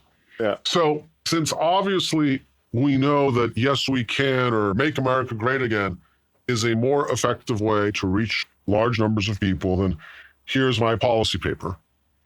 And since my tweets are basically more like a policy paper, right? Yeah, I mean, here are the other two ways I'm trying to teach people about these things, like tweet, and you have to take a university level course. I mean, imagine thinking you're running for president, right? And I keep saying, imagine Donald Trump saying like, look, if you want to vote for me, you first have to take a 12-week course and like study really hard and pass tests and whatever. He wouldn't get elected to like mayor of a tiny town. And right? Your tweets, you have to understand economics, philosophy, psychology, technology, sociology, just to navigate them. Correct. So the meme cards are a way to spread these messages, hopefully more scalably, more effectively. And I'm really happy with how things are going. I'll tell you the parts that I'm happy about. The first is if you think about it, before these started, all the things that could go wrong. First of all, like, can you make something that's artistically interesting and on message? I had no doubt I could like call up some artists and then make some nice art. I was with you all day long, right? And if I told them, hey, do you want to like co-mint an NFT with me and we'll sell it to people? I'm sure they would have all said, yeah, many of them would have said yes. Here we're like calling up artists and saying, make lovely art that you make. Yeah. But like, it's somehow And the somehow is up to the artist's interpretation, right? That's why they're artists, and that's why they're interesting, right? How they interpret the themes is up to them. But here are the themes. Pick one of these themes and make something in your own cool artistic style that somehow talks about the themes. And, the themes don't have to be, some of them are extremely literal, and some of them are quite abstract, and some are in the middle. But there's always a theme somewhere in there. And that's fine, right? A lot of art is quote unquote political in nature, right? A lot of art is passing some message. Even art that's pure art for art's sake, Impressionism had a political message embedded in it, right? Like everything has a political message. So here, the political message, or the social message, probably social message more accurate than a political message, is that decentralization and self-sovereignty matters in the digital world. That's the message we're trying to get out. But we're trying to get out with things like the Nakamoto Pepe freedom to transact, right? Like that's the way that you see it. And I think it works. How do you still, because I still, and I get what you're doing, and I applaud it, and I think it's working, but how do you get it to people outside of our universe that know what the fuck a Pepe is? So the way the meme cards work, right? So we drop a card a couple times, 2-3 times a week. But the part that I'm counting on a lot is the fact that there's CC0. And this is one of those things that snowballs. Like in the beginning, there was, week 1, there was CC0 and no one had done anything. And so the metric that I'm always looking at is what are people doing with them if people are doing things with them, right? And it's logical that before anyone, it's going to be like one of those like 99 rules of the internet, like 90% of people are consumers and 9% are contributors. I wonder what the other 1% is, but it's like that thing, right? So first of all, before you can even expect that there's people building with them, there's got to be a sufficient pool of people in the first place. Like today, there's hands. Yeah, today we have 5,500 holders, and if that's good or bad depends on your, it's probably in the top, whatever, 25 or 50 NFT projects, the number of people holding it, right? It's smaller than Yuga, but bigger than MFers or something, right? Like it's in that range. Is that a lot by world standards? No, it's tiny, but it's okay. It's a start by NFT standards. And am I seeing people doing things? Yeah, there's a bunch of they call themselves the rememers. And so they make their own NFTs. Okay, that's interesting. Now, someone said they're going to make the dollar meme store and resell them all for $1 and do it on multiple chains and try and get 100,000 people to buy a meme for $1. It's great. It's exactly what we want. Like then it's 100,000 people, not 5,000 people. Someone said they're making a marketplace. This guy from, I think, China is making, it's not ceramics with them. So like coffee mugs. Yeah, I saw that. There was a coffee mug. Coffee mug. A few days ago, yeah. Yeah, and so I am leaning on the idea that over 1 year and 2 years and 3 years and 5 years, if we can keep growing the base number of holders, and if we can then, some percentage of them then go to things that bring other people in. And ultimately, we need to get them to be working off NFT Twitter, right? Now, here's just a quick, quick idea for you here. Yeah. Chatting to Peter Diamandis and his ideas about, what he thought about space and how to drive it, and it was the X Prize. If you gave a prize annually, okay, the best use of the memes, and it was a meaningful, significant prize, you would explode the amount of innovation that's happening with it. Oh, that's super interesting. Let me think about how, I think we're maybe 6 months from now we'll be mature enough to do it. Because if let's say I had done that in like month 1, there still wouldn't be. No. You need a critical mass, and you need people doing some things first. Like so far, the 2 things that I've seen that have been in the physical world, like Vivian Tam did a meme card and put it in New York Fashion Week. And then I think she got like the Treasury Secretary of Hong Kong to put on a open metaverse shirt or sweater, right? And I think one big crypto firm, someone showed me their office. They have Nakamoto printed on the wall. Like, these are baby steps, right? But it's the right direction. And so, I don't know, is the rate of growth fast enough on these? I don't know. Could it be faster? It can always be faster. But the hope can only be that network effects and people's values-based or economic incentive-based, right? Like, I'm a big believer in that you've got to eventually align economics. So what do I mean by that? If someone says, take the guy in China, I know who he is. He doesn't know who I am. He sells ceramics for a living, I understand. He's like, oh, maybe I'll sell some coffee mugs by putting this thing on there, right? We have no business relationship with him. I don't want to have a business relationship with him. Huh? Like, that's interesting. Where would I have found that guy otherwise, right?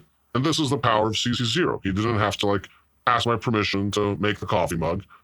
He's looking around and saying, oh, look, there's a customer base of 5,000 people today.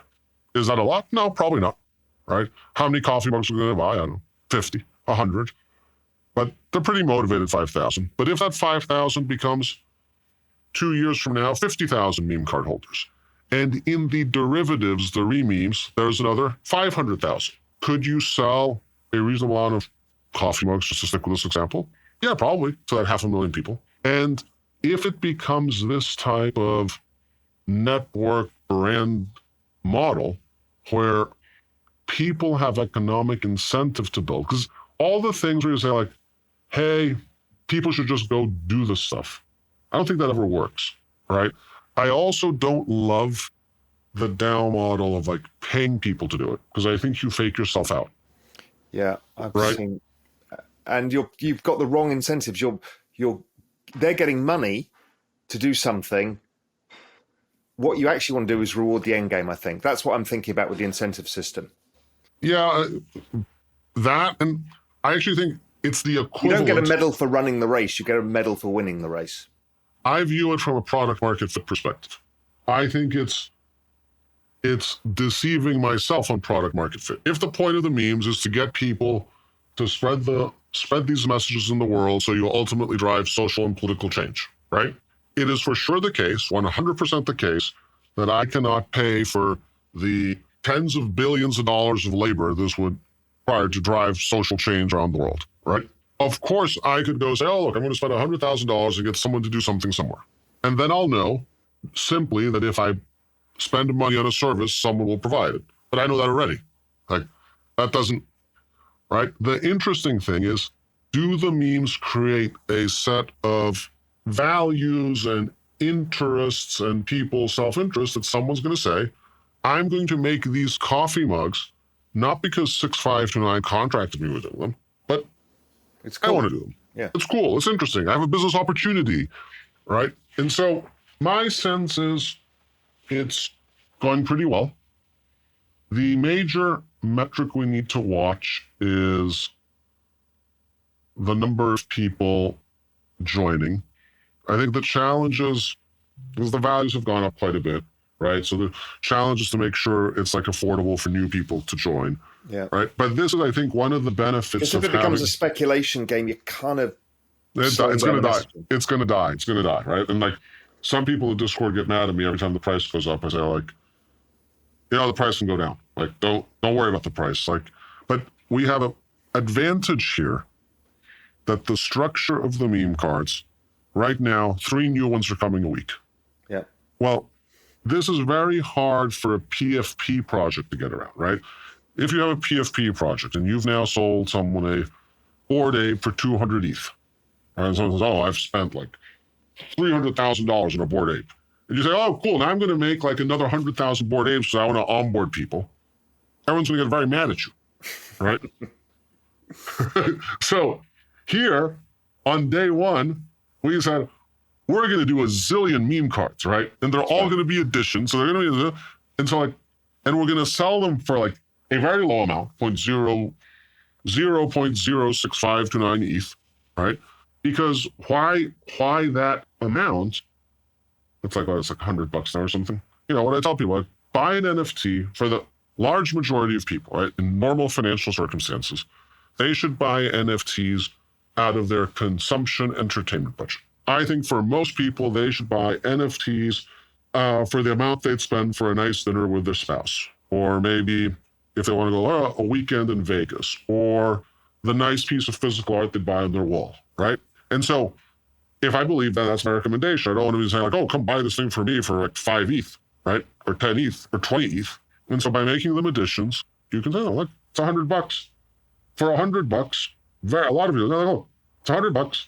Don't expect it has any future value. Just buy because you like it and you can go spin around. Okay, it's reasonable. If you go sell someone a $300,000 PFP, it's kind of hard to tell them then afterwards, just do it for the art. Well, they're going to get unhappy. So I think we have, and it's constant, it's the weirdest discord in NFT land, right? Because I'm always coming in there and saying like, forget the price. The price is going to go down. Like, supply is going to go up. Price is going to go down. Like, tell me, someone asked me like, what's the utility of the memes? Well, the utility of the memes is I'm going to lecture you on why you're not doing more on decentralization, right? That's the utility of the memes. You're going to get... and my job is to get into as many hands as possible, so therefore there is no scarcity. Correct. Like, that's my job. Now, so we'll have some other, first GM was the large edition for season 1. We're going to have a large edition season 2. I'm not going to spoil friends how it is, but it's going to be really cool. And that should get a whole bunch of new people in. And, I think I truly do not care what the price of any meme card is, right? Like, that's not... No, that's not the point. That's not the point. But do people enjoy collecting them? Sure. Why not? Right? If you said... And so I think the combination of the fact that you have many, many meme cards allows any particular drop to be much lower stakes.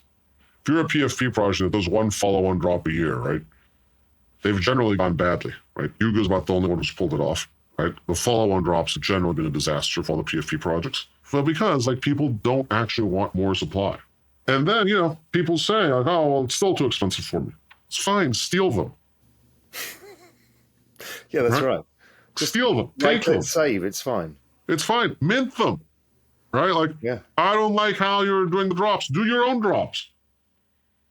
Right? Like, I'm not trying to hoard them and keep them. I want them out there. Like, perfect world is, these dollar meme shops, and we're going to do it on Solana, on Binance Chain, whatever. Great. Avalanche. Great. I don't have time to do an Avalanche. I don't want to do an Avalanche. It's enough work getting up every day and doing the things I'm doing. Right? Like, someone wants to take on the job of getting the meme cards on an Avalanche. Fantastic. Yeah, thank you. Thank you. Thank you so much. Right? So we went from a few hundred holders, in the summer to 5,500 now. So I don't know, check in with me in the fall. If we're comfortably in the double digits, I think we're on a good track. And with the ecosystem around it, because hopefully, I don't know, right? Hopefully these things are quote unquote exponential. Like, if you can keep a fast growth rate for a long period of time, the numbers eventually get quite big. This is the main goal, right? The secondary goal that is just super, super fun is I think it's great exposure for the artists who come into the memes. Now, there's a handful who are super mega brands, right? Like Xcopy or whatever. Like, Xcopy doesn't need any more exposure. But there's also a lot of artists that are not hugely well known. And suddenly they have hundreds of new collectors who are trying to figure out who this artist is. And they are in a collection that gets a lot of eyes on it. And so I think it's great for the artist brand, but it's also great for collectors that they have an opportunity to collect at a economically affordable level from a lot of artists that they might not be able to collect from otherwise, right? So just purely as an art project, I love it, right? That's not the mission, but if you're going to say, how are we going to do this mission? Well, we're doing this mission with art. And so that's, all right, well, from an art perspective, is this good for the artists? Is it good for the collectors? Are we being smart about it? I think we are, right? And so There'll also be, we launched this contract this year called the Meme Labs.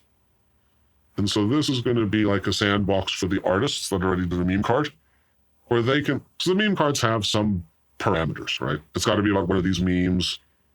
It kind of needs, it has this type of metadata, right? It's within a framework. The Meme Labs is for the artists who have already done a card. They can do whatever they want. I have no idea what they're going to do. And I don't know what will come out of it. Well, it's in the experiment category now. But I'm hoping some interesting things happen. Again, once you have critical mass. We have 40 meme artists now. By the end of the year, it'll be 200, right? Probably, something like that.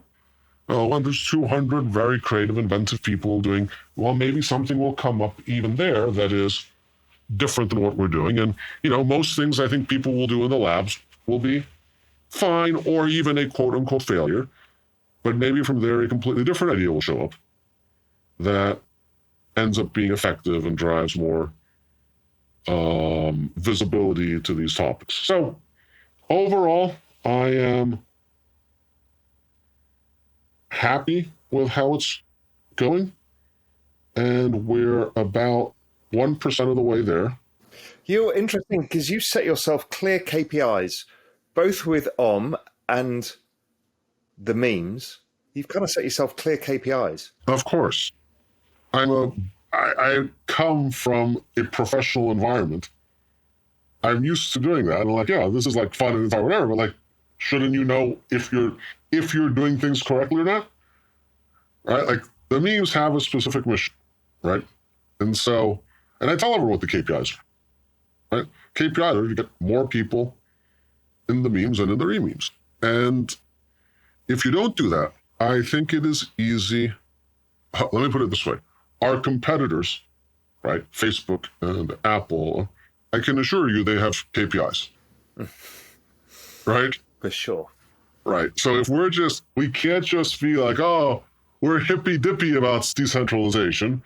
We have to see if we're actually doing anything, right? Like, this is where all the metaverse stuff, the real KPI, how many people show up every day, is still very weak across all of them.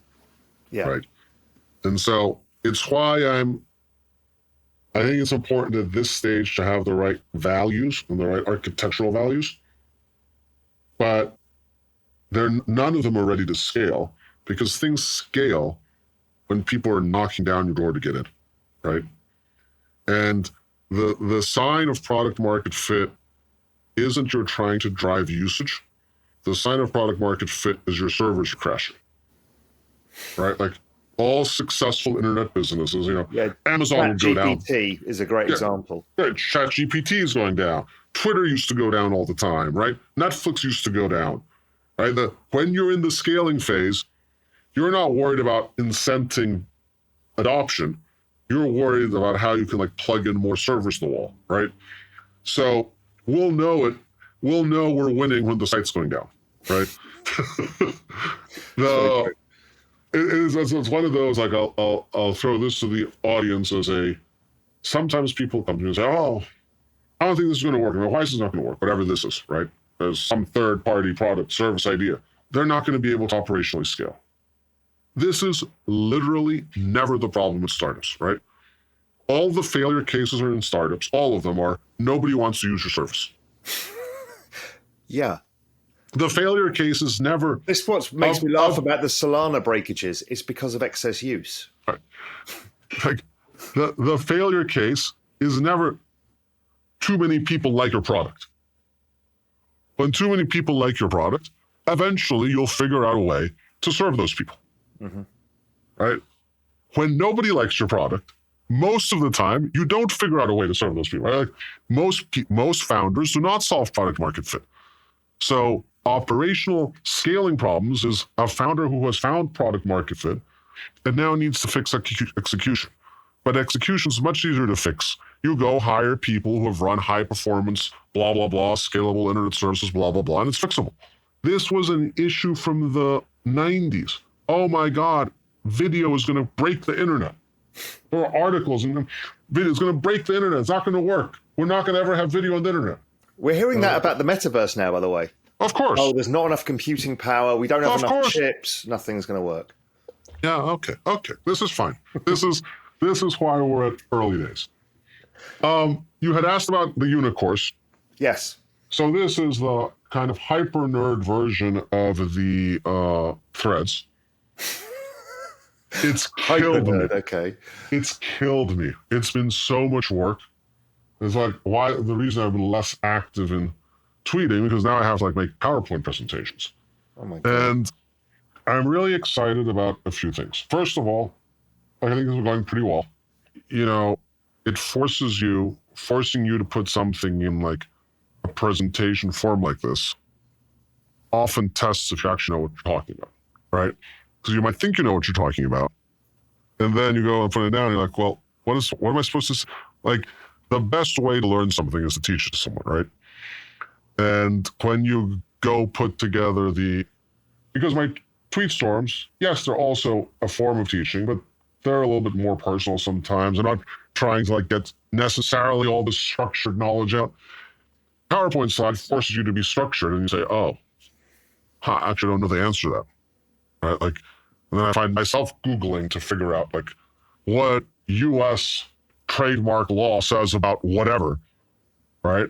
And then I'm like, oh, no, I've got to do a reading. So that's been interesting. The other thing that's interesting, we had a great set of guests. Well, explain to people who don't know what it is, what you're trying to do. So the course is about NFTs in the metaverse. And the simplistic thing is we have like all the interesting people in the NFT and metaverse community coming and speaking on the course and doing panels and getting interviewed. And so you get to see the best people in the world in the field. That this is my hook that you should pay attention to the next thing I'm going to say, right? It's not just you'll hear me talking all day long. No, you'll have Beeple and Snowfro, and I mean, it's just endless, right? We had G Money last week, 2 days ago. It's endless. Everyone. We have dozens of people coming. But the interesting thing is the following two things. It's the first university course, and this was my demand, where everything is handled on chain. So the PowerPoints are minted as NFTs. The video sessions are minted as NFTs. We're trying to figure out how to do the exam on chain. It's hard, right? Because you actually need zero knowledge proofs to do it, I think. And so we'll see if we figure it out for this. We have like a month to figure this out. And also in metaverse, so like the environment where people interact with the course is the three-dimensional environment. But let me take these two things together because they have separate implications. The on-chain, at a bare minimum, gets you more openness than you would ever get in this type of thing, right? So you will have these materials with appropriate metadata tagged on-chain, right? You can like, you want to take G Money's session and put it in your on-cyber gallery or download it or whatever. It's there. There's metadata. It's I keep saying NFTs are a publicly readable database. And so normally universities hide the course material in a learning management system. That is a private database. And here we're saying, well, let's put it out there for the world. Why? Because, well, generally good network effect things happen when you do this. And as we figure out how this works, what I really want to do is that we had more demand to teach than we had teaching spots. In fact, we're not going to be able to get everyone into this session. We'll teach it again in the spring. But what I really want to do is say if Alejandro from Fellowship wants to do like a 6-session mini course on photography, that they can use the same tools and techniques to do it also. And so what I'm trying to build here with the on-chain piece is the network effects on education on these topics, right? Like the idea a year from now, if today I'm doing 50% of the teaching on the course, a year from now, we will have figured out how this works so people can more effectively teach, and I'm doing 1%. And it's another part of, there's tweeting, right? There's the meme cards. Well, now we need to build people's skills in this area, right? And of course, you can also come and teach about central banking, It's open to anyone. But I think the topics that are going to be popular for people attending an on-chain metaverse university or professional experience are likely first going to be in these technological fields. Yeah. Right. And I hope to get some great generative artists to teach a course on how to make your first generative art. I want to get a lawyer to teach a course on licensing models. And some of them will be free, some will be paid. I don't know, whatever people want to do. It doesn't matter. The point is to start building people's skills, knowledge in a different way. And here, I think the direct incentive for people is if you learn these things, it will open up a variety of professional and business opportunities for you. You know, I tweeted something the other day about like bookkeepers are a dime a dozen. Bookkeepers who know how to read Etherscan and understand an NFT transaction. Oh, this tweet, yeah. Right, like 1 in a million. Yeah. If we can accelerate supply and demand coming into balance here, it's good for everyone. Yeah, because demand is way outstripping supply in terms of people who know what they're doing. Way outstripping. We have had the hardest time finding these types of things, and they're not even hard. It's an education failure. Like Etherscan, if you're a trained accountant, the amount of training you've gone through to like get your CPA is vastly harder than learning how to read an Etherscan transaction, right? Like the hard part is knowing accounting, not knowing how an OpenSea trade shows up in Etherscan, right? But people don't know to do that last 1% or 2% or 5%. And if they did, they'll have endless job opportunities. But this is true of everything. What's the current limiting factor in the development of them? 3D architects, right? Who know how to develop not just nice looking 3Ds, but they match the performance and this and that. So if we want the ecosystem to develop, we need people to have the right knowledge, skills, capacities to succeed in the ecosystem. And so the course is a great course in and of itself. We'll run it twice a year. That's great. It's a way to maybe someone who wants a more structured version of my tweet storms, right? And all these great guests, right? So that part's great. But the part that is more interesting isn't listening to 6529 ranting about the open metaverse. The idea is we'll try and turn these things, we're in the experiment mode now. Right? I'm learning what's working, what's not working, what's a gigantic pain in my, when I'm trying to do things. We're going to try and fix them. And then we can make this tooling available to others so that we can accelerate crypto native, NFT native education, right? So that's the on-chain part. And then the metaverse part is similar, and it's, you know, half education and half slash metaverse. What is the modality that's going to work in a 3D environment? And I was hoping we would have done more during this course, but we just couldn't keep up. Like, for example, we teach the classes in there, and people seem to like talking to others with their avatars, right? But so far, we've gone in through something like this interface with the PowerPoint showing. When I've been teaching, I haven't gone in as an avatar. I feel I should, right? So that's probably next semester. The other thing that we were hoping to build are social spaces for the students. How do they hang out and talk about these things afterwards, right? Or make communities to organize. Didn't manage to do that as well because we got stuck on building, quote unquote, the quote unquote campus, right? Like, so these are, I would call where we are on this, I don't know, where I was in some other things a year and a half ago. And so they're very early experiments. At a minimum, nobody, but they're experiments with the following dynamic. If you don't care about it being on-chain, you don't care about it in the metaverse, but you just want to take a course in NFTs, well, it's the best course in the world, right? So you don't have to care about any of these things. You'll still learn a bunch about NFTs in the metaverse and see great people talking about their experiences.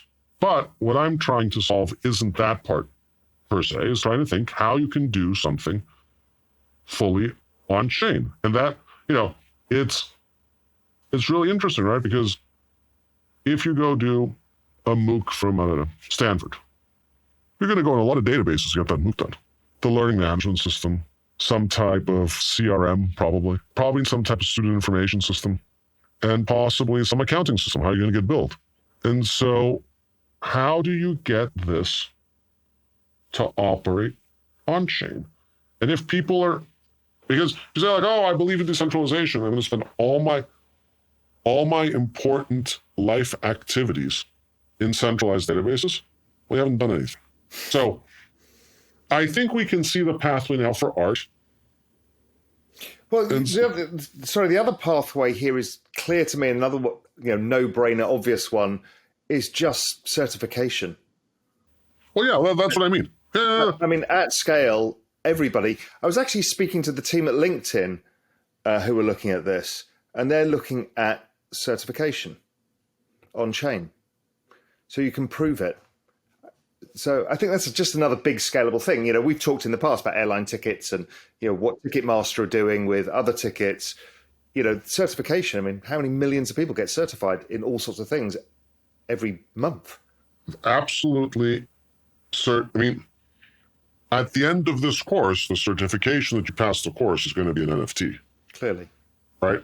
And so when I say, I hope Alejandro comes and does a photography NFT course, I hope that their certification is an NFT, right? This is the type of tools I want to provide to people, that this is more scalable, composable than, all right, you have to call the registrar at Stanford or UNIC or whatever to find out who passed the course, right? Like, why can't we compose them on chain like everything else? So, and are there challenges? The G-Money asked yesterday, they're going to be soul-bound? No, I don't think they should be soul-bound. Every one of these topics, though, right, has like 50 subtopics that come out of it. Should there be a certification on chain? Yes. Okay. How do you do it? 50 design choices show up. And so this is where I view a little bit my role in all this stuff, which is, I think I understand topics pretty well, like the on-chain topics pretty well. I'm willing to experiment. I'm willing to put myself out there and try things, and maybe they'll work, maybe they won't work. It's okay. And if some of those things work, well, then we can come and say, this is what everything that I do, I come and say, like, how do I think you should do royalties? How do you think you should do allow lists? How do you think you should do certifications on chain? Wait 2 months, there'll be a Tweetstorm on. And then wait like another 5 months, maybe there'll be like what I propose certification should look like on chain. And all will be open and people can use it or not use it. But this is what we need to develop the ecosystem. And the next couple of years are critical. Overall, I am slightly more optimistic than the last time I was here. Good. And I'm slightly more optimistic because the fact that Meta has struggled, and the fact that we're going into a recession with Meta struggling, and the fact that it's been bad for Facebook stock price right now. Now, Facebook's not going to give up, right? Like, Mark's really good. But it's going to pause everyone for a year and a half, 2 years, right? It's harder for 10 other companies to come say, I'm plowing huge amounts of money into this. Their shareholders might yell, right? So it buys us the down market, the recession, buys us a little bit of time. I know people think, oh, it's bad because of prices. I'm not sure it's bad. Like all the positive activity in crypto happens in bear markets. Yeah, it's not negative. I mean, look how vibrant the NFT community is. Even though it's smaller, there's less scam. I've got less spam coming into my wallet. There's, the level of interaction is still good. I don't think it's a bad thing. I think it's cleansing. And generally things get built in bear markets. Yeah. In bull markets, people are too busy like flipping tokens to pay attention to building, right? And so I think we might have, and it's not a message to slow down, we have to go very quickly, but we might get a couple of years of doing things. And the more we can push the ecosystem forward, the more likely we get to the following. If you ask me what my overall KPI is, here's my overall KPI. That any arbitrary large company that says, ooh, I want to sell people digital goods, right? And I say large company because if it works for a large company, it's obviously going to work for a small company too, right? It is in my economic interest to make it an NFT, not a digital collectible in my private database, because the NFT ecosystem is so much more robust than my private database system is going to be. There's tooling and marketplaces and lending platforms and education and trade people and blah, blah, blah, blah, blah, blah, blah, that it's in my interest to do it as an NFT. If we hit that point, it's over. Everyone will just naturally choose to do it. Just it's like nobody has servers anymore because we all use the cloud. Nobody has private networks because we all use the internet. Yeah. Right? It would be sometime in the late 90s, it became, because remember, AT&T tried to do the information superhighway. That, oh, this internet thing's really good, but it's scary and unregulated, and we're AT&T, we're Mobile, we're gonna give you the safe version of this, right? And we went through this with crypto, with enterprise blockchains.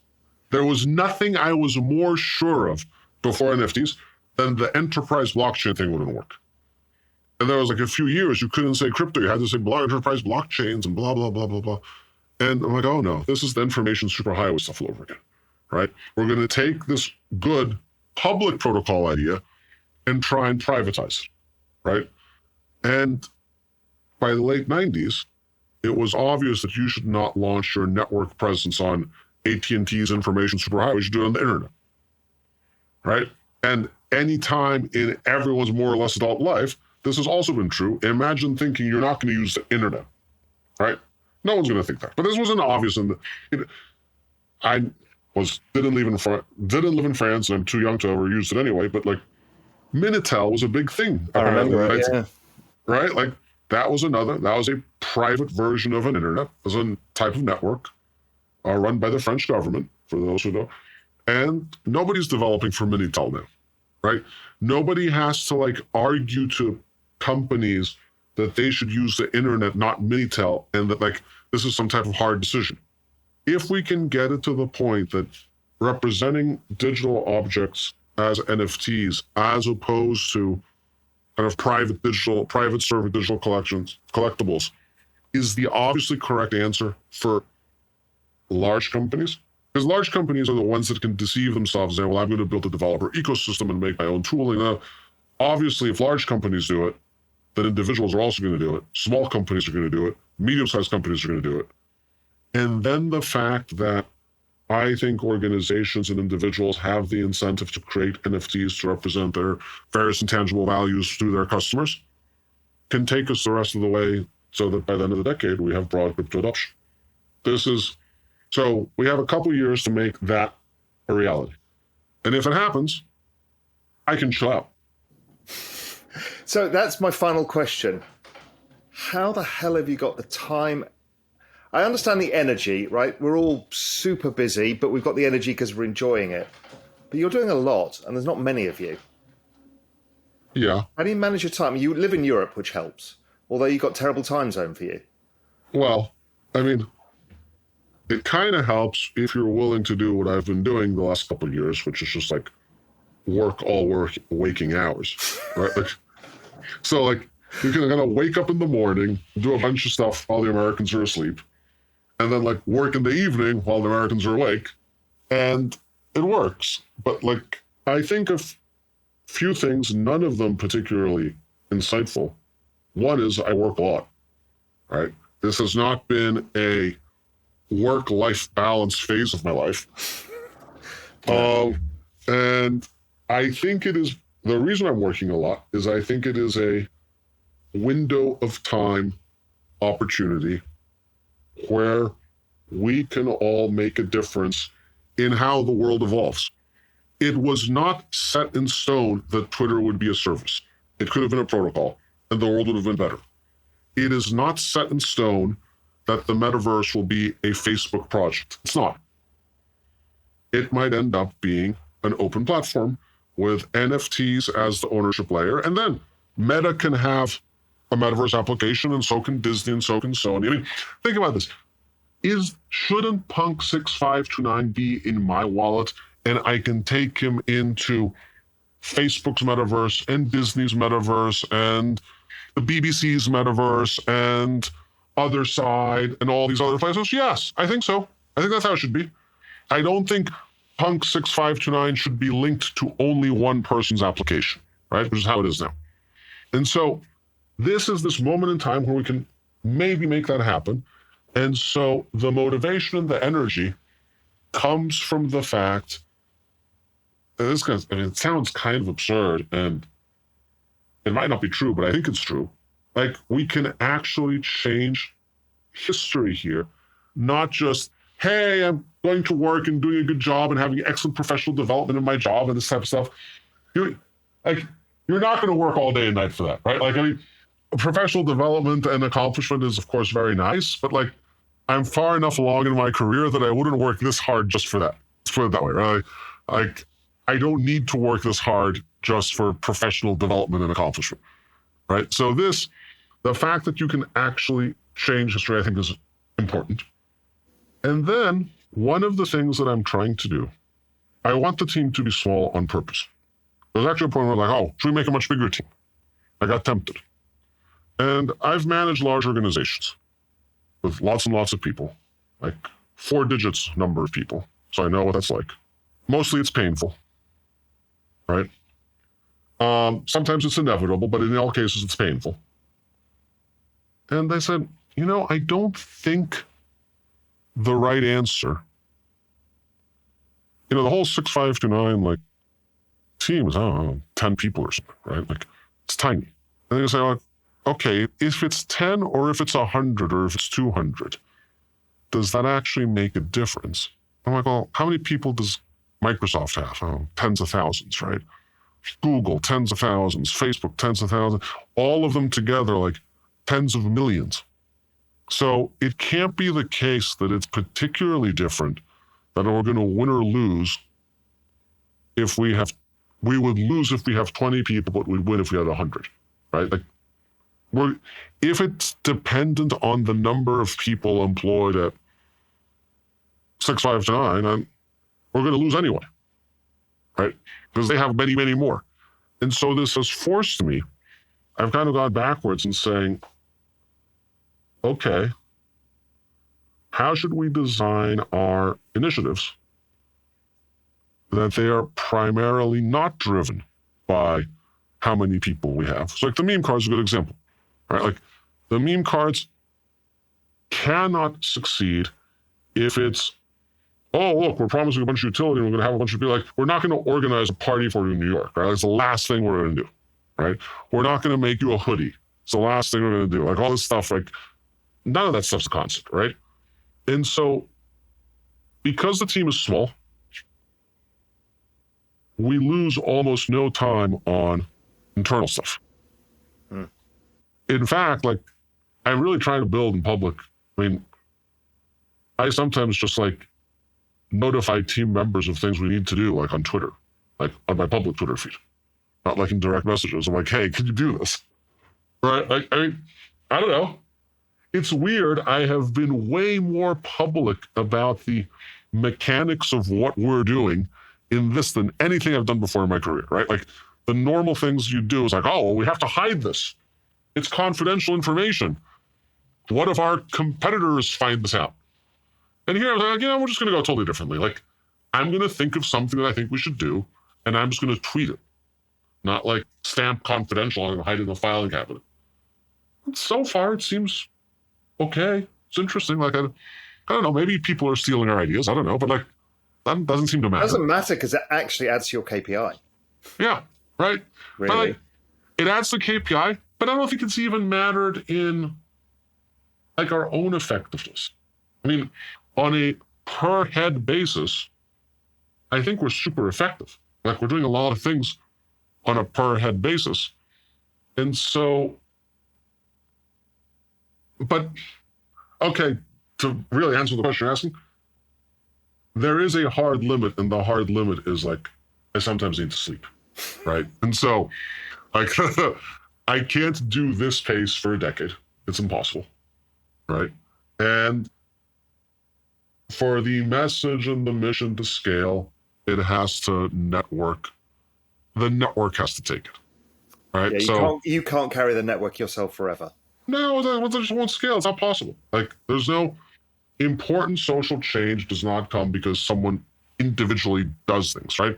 And this is where, like, I'm counting quite a bit on the memes, honestly. You know, I'm going to give another perspective. Even if none of that, if all of that is a zero, I know one thing you've done.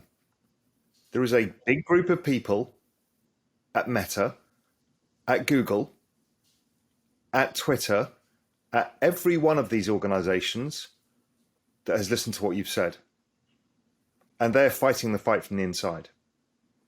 And there's a lot of them. I mean, I've done whole presentations to the whole Web3 team at Google. It's big and it's diverse and it's everywhere. And you are affecting those people. So in some way, even if your things fail, what you're doing will force the others to change. They get it. Look, someone asked me this. What if Facebook said, oh yeah, we're going to use NFTs as our way to represent digital objects? Are you upset by that? Are you happy by that? Like, I'd be hyper thrilled by that, right? Yeah. Like, that's the win. The win. And, you know, I've had these arguments on NFT Twitter. It was like, oh, man, this corporation issued an NFT. Like, NFTs should just be for the independent artists. And like, denounce this 6529. And I'm not going to denounce it, right? Like, my hope is that NFTs become as ubiquitous as the internet. If they're as ubiquitous as the internet, obviously large companies are going to use them just like large companies use internet. As long as these are interoperable and composable, then you've won. Because Correct. Then you can take your toys and go somewhere else. Correct. That's the whole thing. And the most scalable version of getting there is if the large companies with large networks tip over, right? Like, if any company that has take Facebook because there's like 2 billion users or something, right? If Facebook decides that it's in their interest to not be a point of contention for every political issue on the planet, which is what's progressively going to happen, right? That they're better off as the application provider, not the like censorship provider, right? They get there. Of course they'll get there faster than I can get there. And that's great. Like, this is what the end state looks like, right? The end state is not fighting Facebook. The end state is Facebook's also doing this. And, you know, in the end, let's say they win, you know, these big behemoths, but they do it on the Ethereum blockchain. At the end, you'll have still made money out of it. Because your ETH will have gone up in value. Yeah, look, I am not particularly worried about. I'm trying to think of how to say this without sounding like a jerk, right? Like, I think I guess what you're going to say. Go on. Right, like I'm not doing this because if I don't do this, I'm going to have some type of economic problem in my life. No, right? We know that. And I'm also not doing this. I'm not working this hard driven by economics, right? I wouldn't work this hard just for economics. I would trade off more lifestyle, to be quite honest. Yeah. Right? I would trade off more vacationing.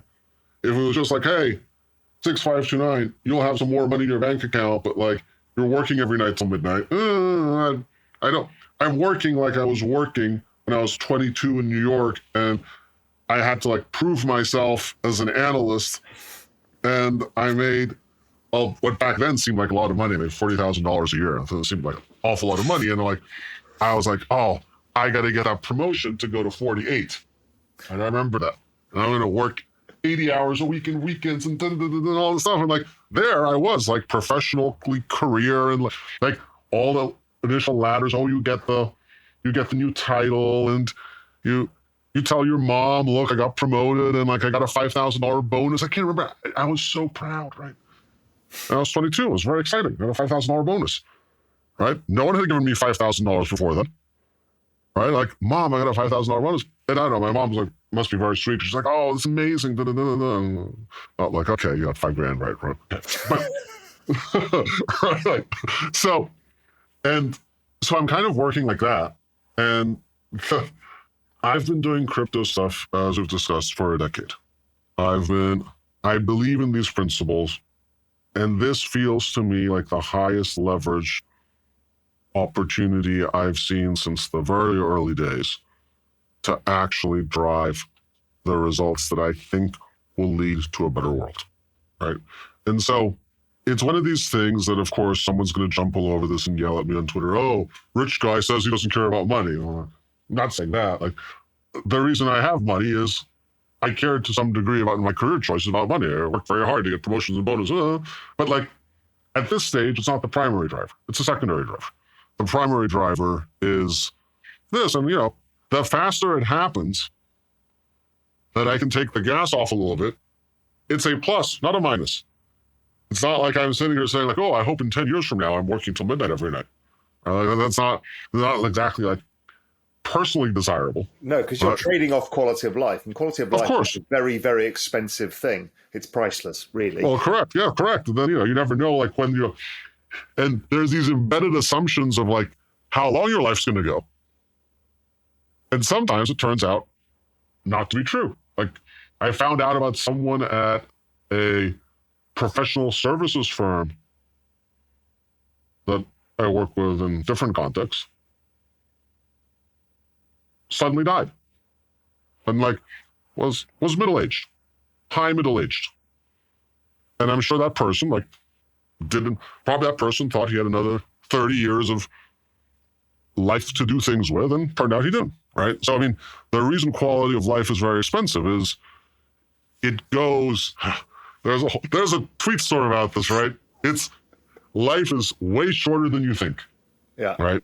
It's way shorter than you think. You make all these plans. Everyone lives their life as if they have like infinity days to do stuff, and you don't.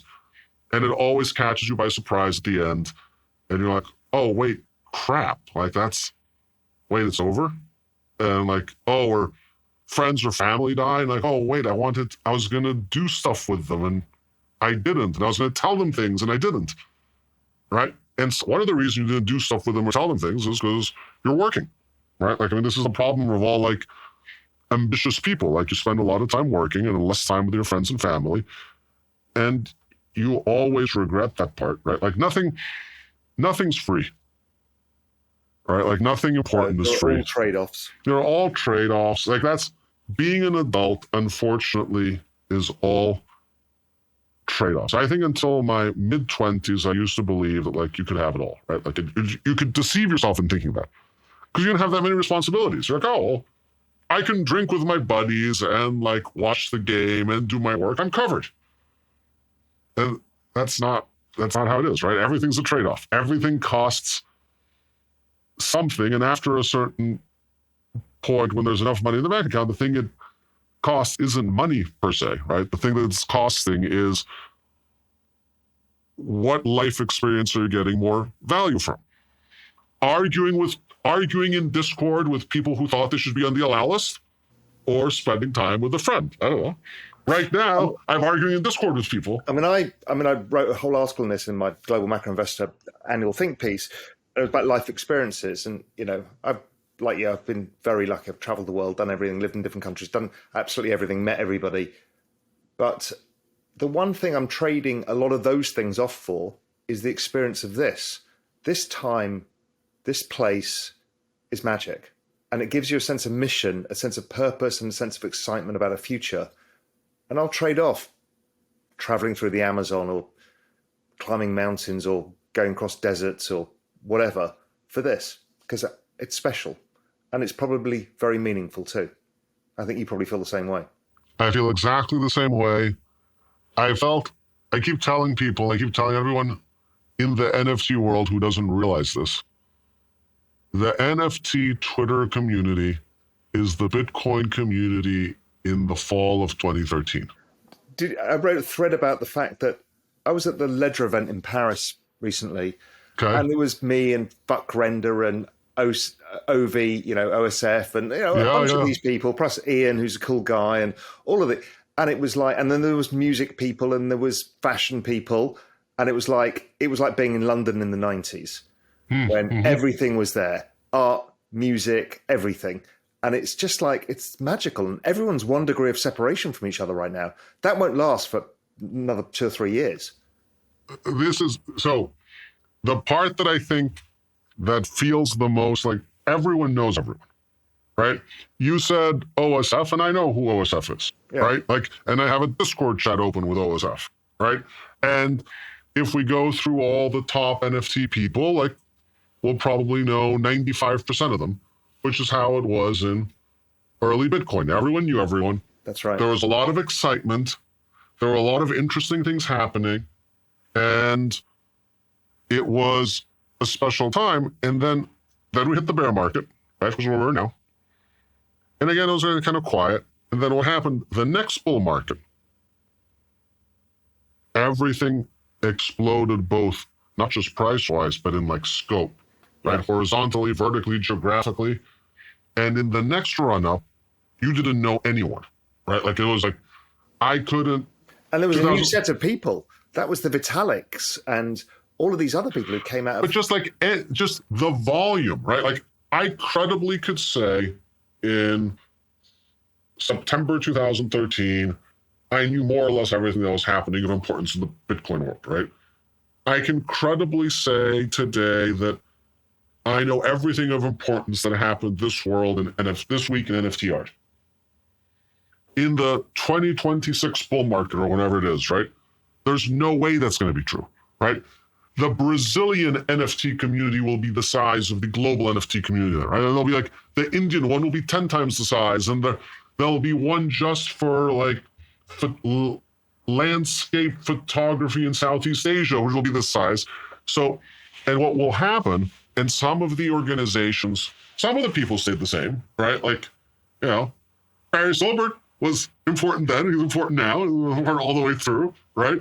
I mean, so some people have stayed the same, but the people that have stayed the same and succeeded will have become much more institutionalized by then. They'll have like bigger organizations. And they'll only be accessible to the people who knew them early on. Correct. But, you know, I know Barry because I've been in Bitcoin since 2013. Now, for any random person now to get to speak to Barry is zero chance. Zero chance.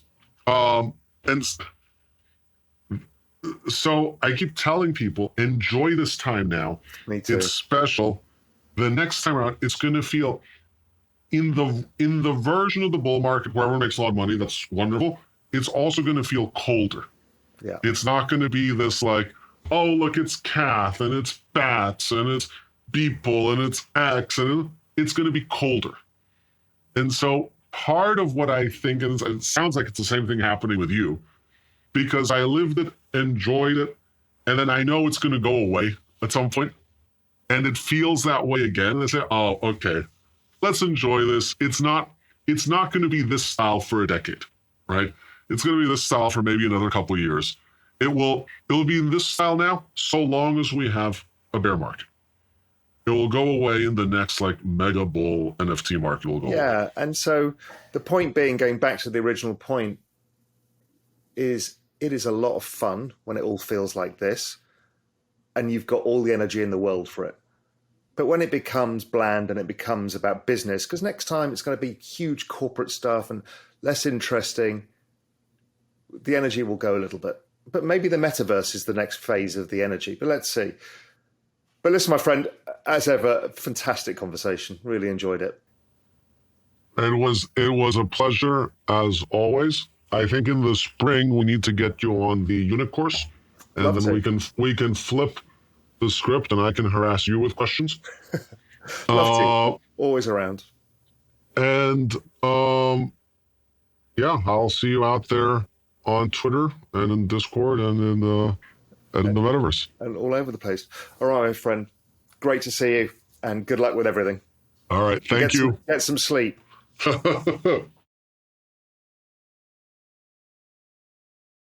My takeaways from this interview are, A, how much 6529 is doing and his team, and how they're driven by the mission of how important it is to get this done, and how they think they can make a difference. And I think it matters.